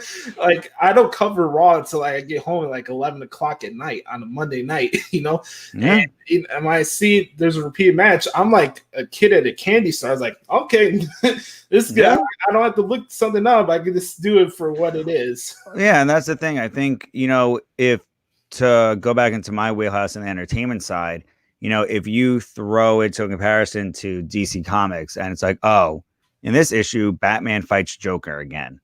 No one ever says that. It's like, what's Joker going to do this time? How's the story going to change this time? Batman's rogue of characters and his rogue of villains doesn't really change. It's really rare that Batman has a new adversary. You know what I mean? And the format is pretty much always the same. Right. They find some weakness about each other and they exploit that weakness until one prevails. And whatever, it's the classic argument of dark versus light. That's why, for me personally, Taker and Shawn's match from Mania will always be, the match that I go to show people when they're like, what's professional wrestling? That's always the match that I go to show them, because it's very clear who's the good guy, who's the bad guy, everything going into it, and the story that they're telling. But in essence, when I see people saying like, Raw sucked tonight, AEW sucked tonight, blah, blah, blah, sucked tonight, it's like, you are looking for reasons for it to suck. Like that. My always thing is like, when people like go to like crap on Raw and they go to crap on, Roman and Goldberg, it's like, you're looking for reasons to crap on this. You're saying, people kind of forget that Roman's one of the most fluid wrestlers in the roster. Exactly. I mean, not for nothing, he has the bloodline there. Roman Reigns has a bloodline. I mean, and it's to, even if you don't include The Rock in that bloodline, it's in his blood, wrestling. And here's the thing some people don't want to mention, and this is straight from the hip. Like, you could look at Roman Reigns, right, as a wrestler and what he is. Are you gonna tell me that he actually looks like a guy that belongs in the mid-card role? Like No. you look at wrestling performers, even if you don't know their background. But let's put aside for once whether they're on the indies or not. Yeah. I understand that's credibility, and some people really care about that. If you're on the indies for 15 years, you deserve automatic main event scenes and pushes like that. I don't agree with that sentiment, to be honest with you. But like, you line up people in a row, like against the wall, right? You have like 10 people. Let's say like you're at a police center. You just let all these guys line up. Who's the one that you pick out of the crowd? That's okay. This guy could either be a champion or your face of the company. Well, that's the thing. I mean, let's say, for example, even if you look at SmackDown right now, in particular with Drew Gulak's role, Drew Gulak is wrestling everybody, and he's just a machine at it. But I mean, he's a phenomenal talent. No one's going to argue that. But there's a clear difference between him and Brock, him and Roman. I mean, really, Kevin Owens, Sami Zayn is, but, if you look at these caliber superstars, and I understand that, NXT in particular, and when you look at superstars like Gargano and Cole and Ciampa and even Daniel Bryan, I think for the most part, they're changing what it means to be to really be a superstar. Mm-hmm. But that changes all the time. Even if you look in Spider-Man, for example, the differences between Miles Morales and Peter Parker, they're very different. They're very different characters, but they're both Spider-Man, and depending on when you started reading Spider-Man, you might be a Miles Morales fan over a Peter Parker fan, but that doesn't mean you dislike anybody else. You're just telling a different story. The WWE has a very specific story that they're telling. Like it wouldn't have fit, even if you go back to like the summer of Punk. If CM Punk was celebrated the whole time, it wouldn't have fit. No, he was, he's a punk. It's in his name. He's not supposed to be the poster child. He's not supposed to be John Cena. John Cena is supposed to be John Cena. And it's like, you have to understand, like, with people who look at wrestling and being like, oh, well, that's garbage. It's like, what's the story that you're trying to tell here? And I think a great example of that is Drew McIntyre. I was there for Drew McIntyre's return when he was formerly Drew Galloway at NXT Brooklyn, TakeOver Brooklyn. And, the journey that he's went on in particular, because that's someone who's always had the look. Drew McIntyre has always had the look. I mean, he was deemed the chosen one at 19 years old, but that passage that he went on, that even if you have that look, there's so much more that goes into being a superstar than just necessarily having a look, and especially being successful in the WWE. It's not so much that you have to know your movesets, but you have to do media. You have to do fan interaction. You have to work, even dealing with the travel. You have to essentially commit yourself on so many different levels to make wrestling your life. And that's, I think, is another challenge for people who cover wrestling and speak about wrestling too, is because I find myself getting lost in wrestling all the time. That's my favorite part of it, is getting into these, dialogues and getting these conversations that, you're not thinking about what's going on just in that small confines of the wrestling ring and the squared circle, and how you can relate to it. And for different people, you're going to relate to it for different things. So many people are now, if you noticed, have all turned on Becky Lynch.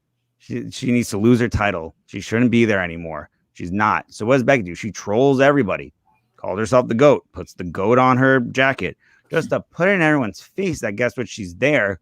But if it wasn't for that cocky attitude, for that last kicker attitude that she's had and carried over with her from her days in Japan, from her absence and taking time out of the ring, she wouldn't be where she is today. There's a reason why Dana Brooke's not in that position. There's a reason, and there's the same reason why Charlotte is Charlotte. I don't care if you're, Ric Flair's daughter. You still need to be a superstar in your own right, and she's changed that method, because now with younger fans especially, you say woo, they're not thinking about Rick. They're thinking about Charlotte. And she's that damn good too. I don't want to say a lot for Triple H, but she's just that good. No, right. That's not, she's just that damn good. I mean, and when you look at Rhea Ripley, it's like Rhea Ripley, has that quality to like, yeah, she should go up against Charlotte, especially when you think in terms of like the background about how Rhea always got compared to Charlotte. And Rhea was always like, well, you're not going to be the next Charlotte. You have to change your look. So what she changed up her looks completely. Um, and I think the same could be said about when you look at the difference between like Lana and Liv Morgan. One of the biggest controversial storylines, this past year was Liv and Lana, and that storytelling is a very WWE story. Right. And certain people were able to pull that off and certain people wouldn't have pulled that off. And whether people liked it or not, the most viewed, YouTube video for WWE was the wedding segment. That's just what it was. If you look back at it, and I think a lot of people would have more enjoyment with a lot of shows. If you, I know it's easy to say to don't really think about social media or like shut it off during the shows, but I really do think at times if you could, maybe you don't have to watch certain shows live anymore. Like it's the 90s. Like, okay, this is Sopranos. I need to sit here at a Sunday night at 8:00 and that's it. Nobody's gonna bother me, or 9:00 whenever the original time came out, whatever it was. But my bigger point is like, you don't have to watch something at a certain time to process it and enjoy it. I'll knock out a Raw article in, I don't know, maybe 90 minutes or 2 hours because I got the commercial breaks out of the way. The show's uploaded online on a site that I use to catch up with these shows. And that's it. I can move on from one show to the next. And the best part about it is when, like I mentioned earlier, you don't allow people to speak for you and you can process and enjoy wherever the fuck you want to. Exactly. And now here's the thing. Well, we got to transition really quick because we'll wrap it up really soon. But, going back to the WrestleZone thing, that platform really gave me the opportunity to transition more than anything to what I'm doing right now. Definitely. I had that experience. It was on a big platform. Awesome, but, learn from the experience of dealing with the politics and, 1 minute you're like, oh, we're going to fly you out to Dallas to cover WrestleMania 32. And then the next week you're like, oh, we're not going to do it now because Nick is the face of the website and we're gonna let him out, and it's just other stuff that it's not come from business. I'm just stating facts and what actually happened in my experience. Right, that's the thing. And it's like, for me, because I've had experience, that's why CM Punk resonated with me so much, was because of my experience when I was younger at Sleepaway Camp. But it's so much now, it's like wrestling does is they tell these these tropes of what everyone goes through in everyday life, and it lets people relate to it in different ways. Instantly when you said that, I had in my head Triple H saying, well, you're just a B+ player, and that that story just like came into my mind but guess what, everyone knows Daniel Bryan was no B+ player.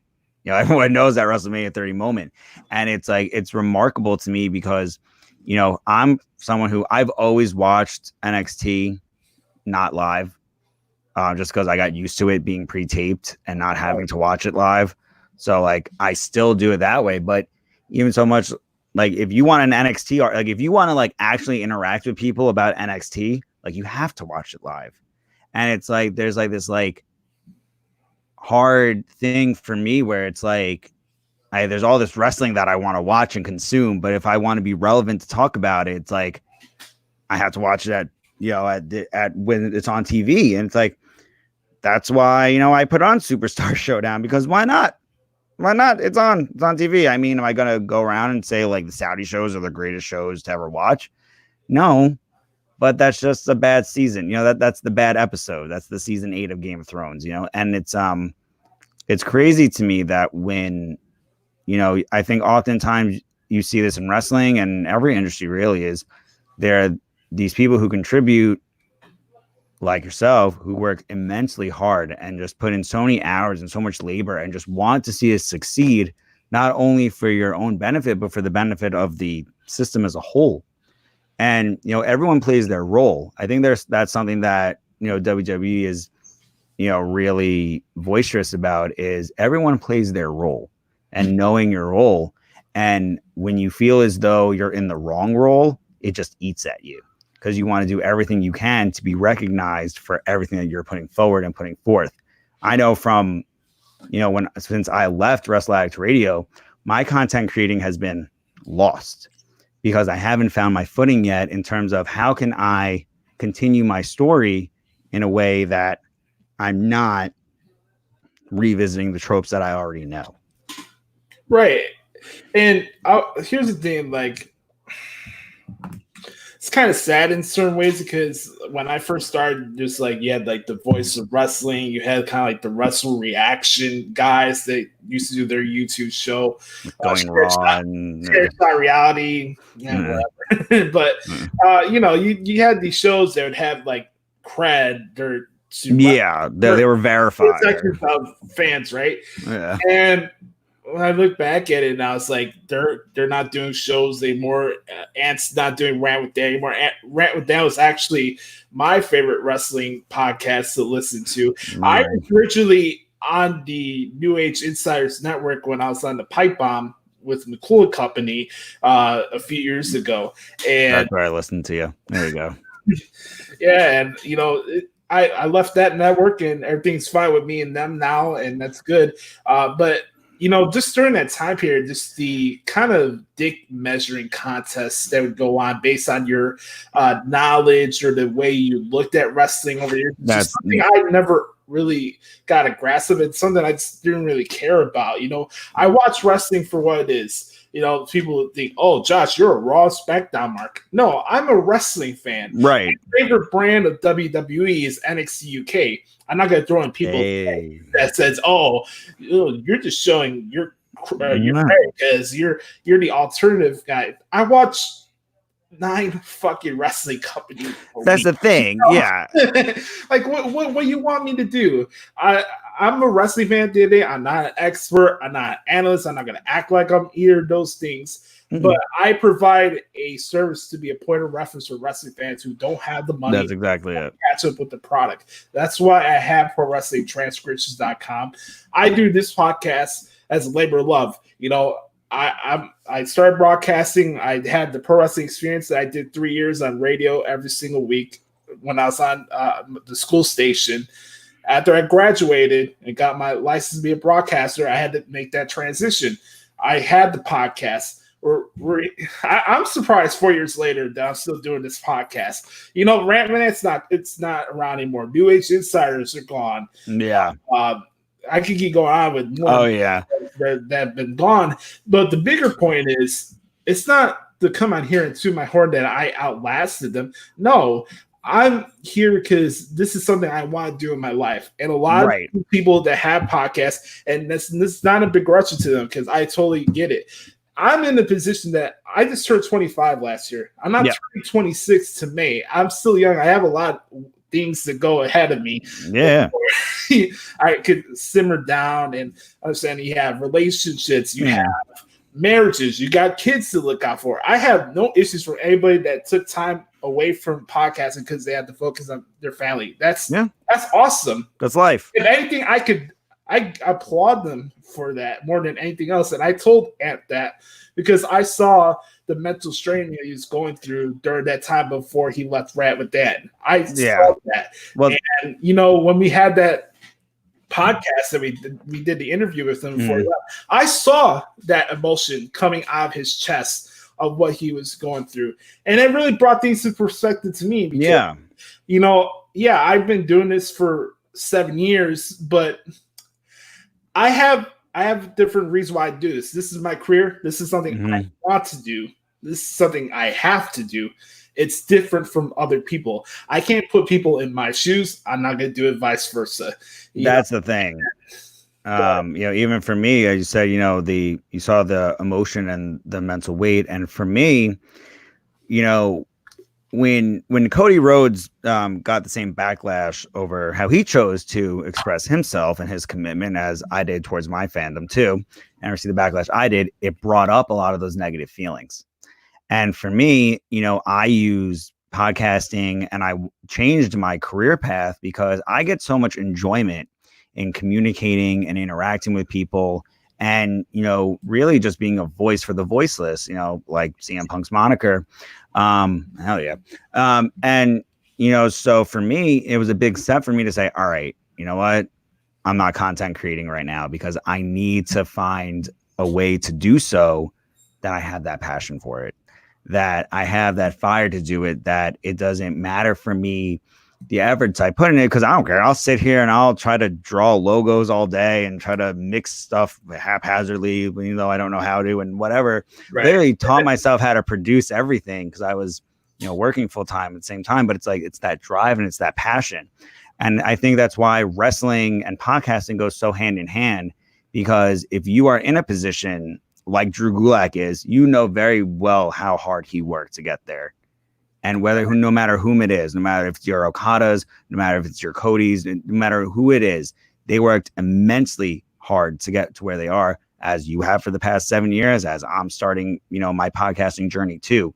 And it's, you know, if you want to make that brand for yourself, and if you want to be a brand, you know, like Ram with Ant he has his logo tattooed on his arm. You know, he is his brand, regardless if he has Ram with Ant or not, which is why, you know, I always have the utmost respect and admiration for him, as, you know, as more so than, you know, a, you know, fellow podcaster, but, you know, as a role model, as a brother, as someone who I trust with all this stuff, because, you know, it's not an easy thing to sit here and say, you know what, all right, I'm going to give myself 110% to something, and make yourself public and make yourself allowed to be, you know, vulnerable and allowed to be cyberbullied by Brad Shepard. You know what I mean? It takes you have to have a certain, you know, self-worth to be able to say, you know what, I'm worthy enough to chase this dream and to make it happen. And that's why I think, you know, it's important that people like us are having these conversations when you're able to reflect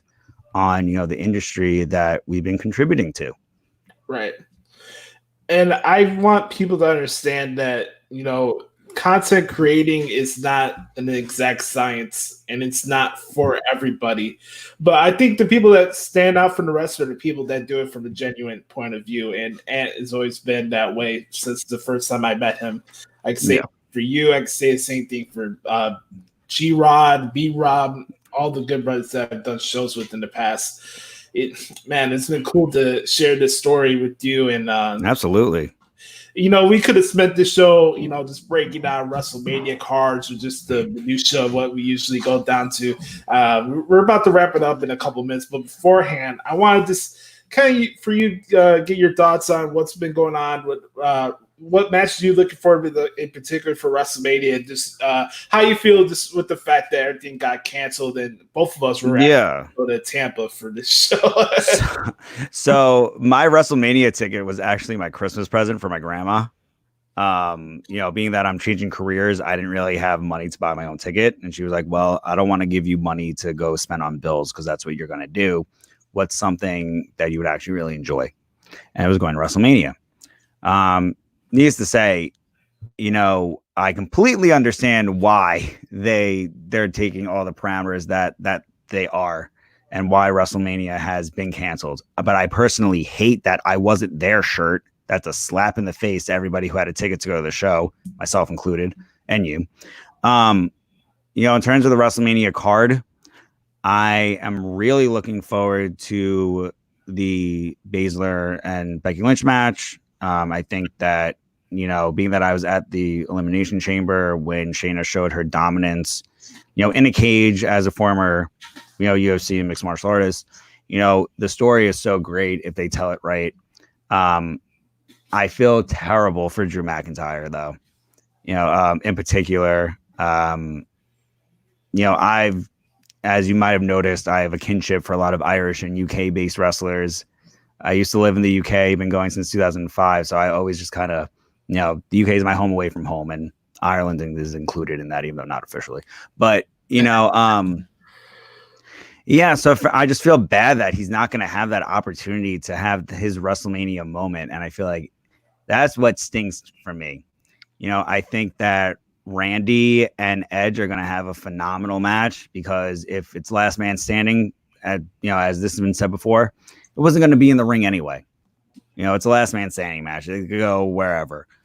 But my biggest hope is, as I mentioned earlier, that they go for that cinematic approach to it. Give us something different. You have no fans there, so don't pump in fan noise. Don't do anything like that. Give us something that's gonna really be memorable to the fact that people can look back on. That's the coronavirus mania. No, you know what I mean? Like, so just because it's the coronavirus does not mean that's an excuse for a bad mania. So I think that, you know, because we had a virus that shot out Neptune's ass doesn't mean we can't still do what we do. You know? Right. That's exactly it. And I think that, you know, that it's 2 nights. I think that's good because everyone's been saying WrestleMania should be 2 nights for years. WrestleMania is too long of a show. It should be 2 nights. Well, now we'll see if WrestleMania will work being 2 nights, if people are going to tune in for both. I mean, I don't think that necessarily it was a good idea going to 2 nights. But that's just because I don't know. I just don't think that, I don't think that Rob Gronkowski is going to be able to entertain people without a crowd for 2 nights in a row as Rob Gronkowski. He's a Patriot. So automatically, as a New Yorker, you know, if you are not a Patriots fan, you're not going to be jiving with Mojo Rawley's, you know, fist bumping buddy. And both Mojo and I went to University of Maryland. So, you know, fear the turtle. But, you know, it's just the same, you know, notion that, you know, it's like, it's going to be a weird WrestleMania, but I hope it gets remembered for the shining moments, not the fact that they were limited because of the virus. Right. You know, when I look at WrestleMania this year, just from the fan element, selfishly, I wanted to be there for Edge and Randy Orton because that's a big part of my childhood years, just going through that Ruthless Aggression era series, you know, and I was kind of hoping, you know, maybe if they do more series, maybe they do an episode on Edge. I would think you think so, right? Yeah. But you know, I was really looking forward to that. You know, and thinking about we started shows about Undertaker. Recently, I was excited for this before it became a buried alive match. Here's the thing, you know, when he's like, "Oh, this is the Boneyard match. Oh, you changed Ali's name, Mustafa Ali's name to Ali." Nobody's charging me money for saying Mustafa Ali on my site. Well, I'm calling it a buried alive match. I'm calling him Mustafa Ali. I'm calling him Apollo Crews. Love Mustafa Ali. It's what it is. You know, it's semantics. And, you know, that Seth Rollins promo for Monday was so sweet, and I was happy for him because that dude has gone through a multitude of shit from wrestling media guys over the last year, and I thought his promo was a collective FU to everybody that its impact for what he's done in this era of wrestling. That's a thing with Seth Rollins in particular. You know, me being a big Roman guy, you know, Seth, I think, was always in a way like the polar opposite. My college friends and I used to love comparing the Shield to different Batman villains. Mm-hmm. And, you know, that Rollins was Two-Face, you know, Roman was Killer Croc, and Ambrose at the time was the Joker. And, you know, for me, especially Seth Rollins, you know, you can tell when it's like Randy Orton, when you have a motivated Seth Rollins, you know, he's untouchable. And I think we're seeing that, and we're in this promo and in this Monday Night Messiah, we're seeing that vengeance that he had over, you know, the year that he has. You know, we're seeing the fact that, you know, Colby's pissed off. Seth, I don't care about Seth, but the shit that Colby went through, he is mad about it. He's mad that people are disrespecting the fact that he's engaged to Becky Lynch, which, I mean, obviously you're engaged to Becky Lynch. Who's not going to be jealous of you? But the fact that you go from having a WrestleMania match where you're the Beast Slayer and you're winning the Universal title to then being basically booed out of the building because you beat the Fiend. That's such from a fan perspective, if you want to take Seth Rollins as Seth Rollins, imagine going through that. Imagine going through the celebrated hero to why are you still here? And you know I'm so tired of the petty things that people want to flock like sheep and boo people for stupid reasons. Yeah, I make jokes about waterfall. If you know what waterfall is, you know what waterfall is. Like, but I'm not gonna say I hate Nick Aldis because he's with Mickey James. I always said Mickey James is my biggest wrestling crush of all time.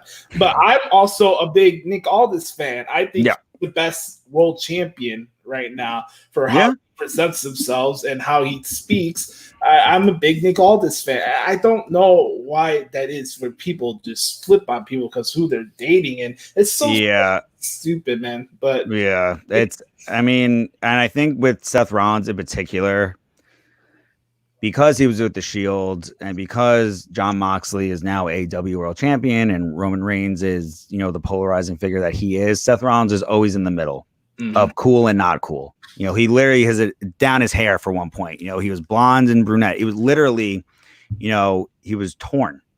Even if you watch that FCW documentary, he was the first NXT champion. That was good. Yeah. And it's just like, it's like, who is, Seth Rollins? And it's like, he's the architect. Well, who's the architect? And it's like, even I always loved Seth Rollins because of his indie name, being that I was inspired by Sirius Black. So that instantly always hooked me because I'm a big Harry Potter fan. But, for Seth in particular, I feel like I said, he always tried to be accepted, I think, by all the wrestling fans. And when he wasn't, he it affected him as it affected anybody. I mean, so that's why the character is one thing, but I feel like it always bothers me when people try to make character assumptions as who the performer is as a person rather than a performer. And like I said, when we were mentioning earlier with Roman, it's like, what I will say is when Seth was put in that position, he went to Twitter. That's what, maybe that wasn't the best outlet, but that's what he did. And, so now I think going through that experience though, and getting into that argument with Ospreay over what their bank accounts or whatever petty bullshit it was, and seeing how his place in the card changed, it put perspective into making Seth Rollins to go from this indie darling to this professional. But it really cemented the fact that this isn't ROH anymore. You've been a multiple time WWE World Champion, you're a Money in the Bank winner, you're blah, blah, blah, blah, Royal Rumble winner, whatever. You're getting all these accolades, the pressure is on you. And now he's showing guess what? I'm back as the Messiah and I will lead us through this dark time because everyone needs Seth Rollins in their life. Everyone needs me. The man needs me. Everyone needs me. Get used to it. I'm not going anywhere. And it's when these superstars, I think, have these, you can tell when a passionate Seth Rollins, like a passionate Randy Orton, there's nothing like it. No, there's not. Look at Randy Orton's promos the last couple of months. I mean, it's just some of the best work of his career so far, from my point of view, and absolutely, it speaks from the heart. And they're making the best out of the situation with the empty arena shows. When it comes to the promos, I thought the promos has been a lot of fun. I think that it kind of showcased that maybe if U.S. fans can kind of act like Japan fans and let wrestling speak, maybe you can actually understand what the story is being told, and like the people watching it at home. But when you look at WrestleMania, I still think it's going to be a fun show. I hope so. With you, am I really dejected and just personally defeated by the fact that we're not going to be there for that show? Yes, not because of the show, but because there was a lot of work that I put into paying for this trip. Exactly. I feel like a lot of that is being thrown to waste, and it's out of my control and stuff that I did, But that's the thing. I covered the 2-night Wrestle Kingdom event. That was right. That was 10 hours of wrestling in 2 days for me to cover. And that's what I'm saying. So I mean, from us on this side of the microphone, and for fans at home watching, it's great that we have so much content to watch, but we have so much content to watch. Those who crave and pressure and adapt to those situations always come up shining through the end. I love what you mentioned with Roman, and so many people like to add perceptions on Roman and what he is and what he's not. Dude is dude. He's Roman, right? He's the big dog. He shows up and he works. You know, I never used this hand gesture before. I did that because of Roman. That's the thing with Ant. I called my listeners ooses. You know, anybody who listened to the show, because I was like, nah, you're not a listener. You're my cousin. You're my oos. You know, you're my family. You're someone I want to communicate with directly because of Roman. And like I said, when I met Roman at Access this last year, you know, he wasn't supposed to be touching anybody because he was still, you know, recovering. You know, I shared, you know, my little like heart to heart moment with him, gave me the biggest like bro hug. And I was like, this is why people love you. Cause like, don't, and it's just remarkable. I was at the Raw when he made his announcement that he was sick, and I was there when he came back in Atlanta. And it's just, you know, it's like Roman Reigns to me, you know, and I'll tell you, like, as a little closing factoid, the only time I cared about Braun Strowman is when he was with Roman in that ambulance match. That's the only time. Because there's like Braun Strowman, like, again, like we said, who looks like a superstar. Braun Strowman looks like a superstar, but he's just so bored. It's like, I get it. The most interesting about you was when your Tinder profile leaked on Reddit. Like, it's just like, it's like, what, like, you're the strong man. You have this accolade of being such a strong man. Show us some of that. Pull a plane again, like you did before. Like you flipped an ambulance. Like, was I happy Sami Zayn won the IC title? Absolutely. But what I always say with Strowman is when he won the title with Nicholas, that was it. I always say good heels are still able to find a way to even annoy me, even if I'm a fan of them, because I'm a fan of Sami Zayn, but his theme song annoys the shit out of me. Oh, yeah. And the same thing goes for Sasha too. Like, I like her as a performer, but she has the worst remix I ever heard in my entire life. But Snoop. I like the beat. It's just the yes, yo. Sasha. Yeah. Sasha Banks is the best, yo. I love Snoop. Anybody that knows me, I'm a big '90s hip hop fan. I have no issues with D.O.G.G, but that song is freaking horrible, man. You know what? Before we wrap up here, next time we'll have you, I will probably get into more of the current stuff that's going on. We have more fun chats and stuff like that. I wanted to wrap the show by reading a line, a little bits of line from a promo that Chris Jericho gave to Vanguard 1 last night. Because I just thought it was hilarious. And I'm going to do this as a feature in the podcast every single week. It's just like the best promo or the best parts of storytelling. Here you go. It says, "All right, Vanguard 1, I'm glad you showed up, guard. Because I got something to tell you. First of all, I don't like you. I've never liked you. I don't like what you stand for. I don't like your beliefs. I think you're arrogant. I don't appreciate your political views on social media. You're a piece of shit, Vanguard." Yeah, you heard me. You're a piece of trash.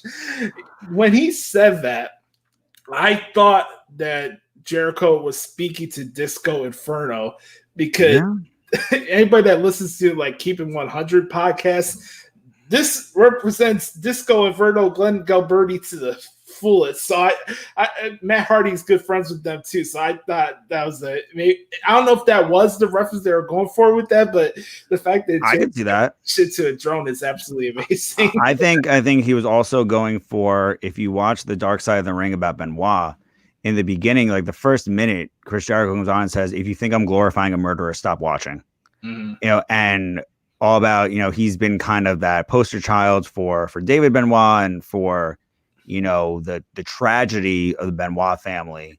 And I think that goes to that too. If you listen to his story when he got the belt stolen from the Longhorn, and like the frustration that he went on, and even the fact that Chris Jericho was one of Vince's, you know, right-hand guys really, and, you know, and asked Vince, you know, should I sign with AEW? And Vince said, yeah, go ahead. You know, so it's like in a way, you know, Chris Jericho is, I mean, he's earned the accolades that he has. I was fortunate enough to see Fozzy before people realized that it was Chris Jericho as the lead singer. So there were like 25 people in the venue, and it was just this incredibly intimate time rocking out to Judas before everybody was singing along to it, because they were like, oh, well, who's this metalcore band? Like, you know, trying to revive 80s hair metal. I was like, yep, I'm here. I'm all for it. Like, let's rock out, because like Chris Jericho tells you exactly why he's in the position he's in every time he's behind a microphone, every time he's in a ring. You know, whether it's to a drone, whether it's to a teleporting Matt Hardy, whether it's to a music venue, it doesn't matter. In a Japanese audience, in a WWE's audience, in an AEW audience, you know, he is that constant person who's going to constantly evolve as the business is evolving, to show you, like, you know, even so much back from the Festival of Friendship to now, you know, those are two polarly different Jerichos.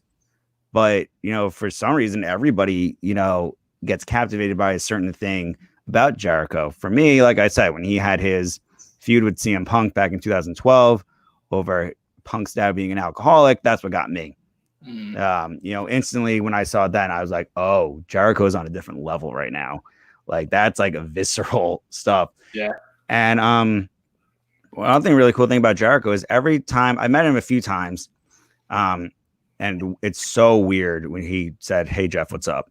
That was the weirdest, surrealist moment. I was like, "Why do you know my name?" Like, it's so bizarre. And the other thing that I will say is Chris Jericho is, if he's at a Fozzy event, you know, he only responds to Fozzy chants. If he's at a wrestling event, he'll only respond to wrestling stuff. And he's a professional. And I think that his, you know, even dealing with, you know, the virus and the empty arena in that promo against Vanguard 1, he showed us all why he is a professional. I love how he's like, I'm banning all fans, so I say so. Yeah. Pumpkin head dipshits. You're not allowed to get in here, dipshit. I don't like you. I love Jericho, man. You know what? Part of me wanted to talk about the Benoit thing today because it's recent, but I don't feel like crying. Yeah, that's the thing. I'm like, I don't want to. That's a show I have to do on my own, because me and you've kind of talked a little bit about my feelings on Chris Benoit and the whole thing, and I have a little different perspective on this whole situation and how it affected me. But if you guys haven't watched it, please go out of your way and watch it. It sends some good vibes, by the way, to David Benoit and Vicky Guerrero and Sandra, Nancy's sister. It's just and Chavo too. Yeah, it's some of the most heart-numbing like documentaries I've watched in a long time. And you know, I watched that FX series they did on the People versus OJ, or for 30 version on OJ Simpson, and it's just, oh man, I'm saving that for next week, brother. It's really good though. But Mr. Palmaccio, man, good brother, I appreciate you for telling your story, and thank you. Let the world know a little bit about your side from a content, from a audio point of view. I was able to share I kind of talked about my podcasting journey a couple years back before we did 100th episode, but you know, it's kind of cool to talk about the writing side, because as much as pride I have into having this show and it being around for 4 years and all the cool stuff we've been able to accomplish, and it's thanks to all you guys that listen to the show every single week, but I really take pride in the work I put into these transcripts. And it's really unfortunate that things didn't work out at WrestleZone, but more importantly, I thank them in a way, because it helped me find where I am right now. And I'm doing my own thing on my own terms, and it's pretty cool, man. But thank you so much for coming on and tell the people where they could check out your work at. Yeah, and you know, to that again, you know, that's where that expression, you know, bless the broken road comes from. You know, and even from my journey, you know, we're still going. But if you want to tag along on my journey and see the new, you know, endeavors that I will get to, or if you guys have any ideas for me and content you want to see me create, let me know. Follow me at Long Island 1892. That's LONGISLAND 1892 on Twitter. That's really the only social media that I'm active on. So yeah, Twitter it is. And just thank you so much for, you know, for everything. You know, as I mentioned, you know, since the NAI days, you know, I've been listening and tuning in, and along with Ann and our, you know, different, you know, degrees of separation and connection, you know, I've always just loved being a part of the community and being a part of, you know, lending that voice. And just thank you so much for giving me an opportunity to, you know, tell my story and for us to have a conversation and, hopefully provide some entertainment for the, millions trapped at home now on this sunny Thursday afternoon. Right. Some wisdom here. Fuck Brad Shepard. Yeah, fuck Brad Shepard. Yeah, if you don't worry, pretty much like weekly, I shit on Brad Shepard. Probably doing some insulting gif of like a rhino pooping or something like that. But hey, everyone's got their shtick. Gentlemen, if you need a distraction, go find your OnlyFans sites that fits your needs at this time. But anyways, I want to thank you guys so much for checking out episode 198 of the Hoots podcast. Thank you so much again to Jeff for coming on the podcast as always. Real quick, some plugs. You can follow yours truly at the Hoots Podcast. I'm also on Instagram at Joshie Lopez 94 and at Josh Lopez Music on Instagram. Make sure to bookmark ProWrestlingTranscriptions.com, and I'll let you guys know the next time that I'll be on Tuesday Wrestling Tuesday with Jonathan Hood. I put it out on every description for the most recent podcast, just like Ant did for his anniversary show with Phil and Issa. I'm looking for anybody that would like to send any audio shout outs to honor and just talk about the 200th episode of the Hoots podcast. You can send it in an MP3 file. It can be as long as you want. You can tell me I suck. You can say anything like that. If you want to send a shout out for the Hoots podcast, make sure to send it to the TheHootsPodcast@gmail.com. Deadline I'm going for is April 7th because the 200th episode will be on April 9th, which will be the Thursday following WrestleMania. So, it's crazy. April 7th, I was actually going to come back from Tampa that day, and then so my whole life and schedule has been all over the place. I was supposed to be on a cruise that whole week after Mania, so yeah, I feel you. Freaking assholes. Stupid Corona. Oh, man, I feel bad for the Corona Beer Company, but I know, right? They had to put out like PR saying that they're not related to it. Right. So, make sure to subscribe to the podcast so you never miss an episode. Leave us a honest review on Apple Podcasts. I want to know what you guys feel about the show, positively or negatively. And before we head out, remember, folks, be the authentic product that is yourself and never allow anybody to speak for you. For Jeff, I'm Joshie. This has been episode 198 of the Hoots Podcast. And right now, you're going to check out this week's edition of the Thoughts of Jericho. Peace, bitches. Peace out. Too sweet.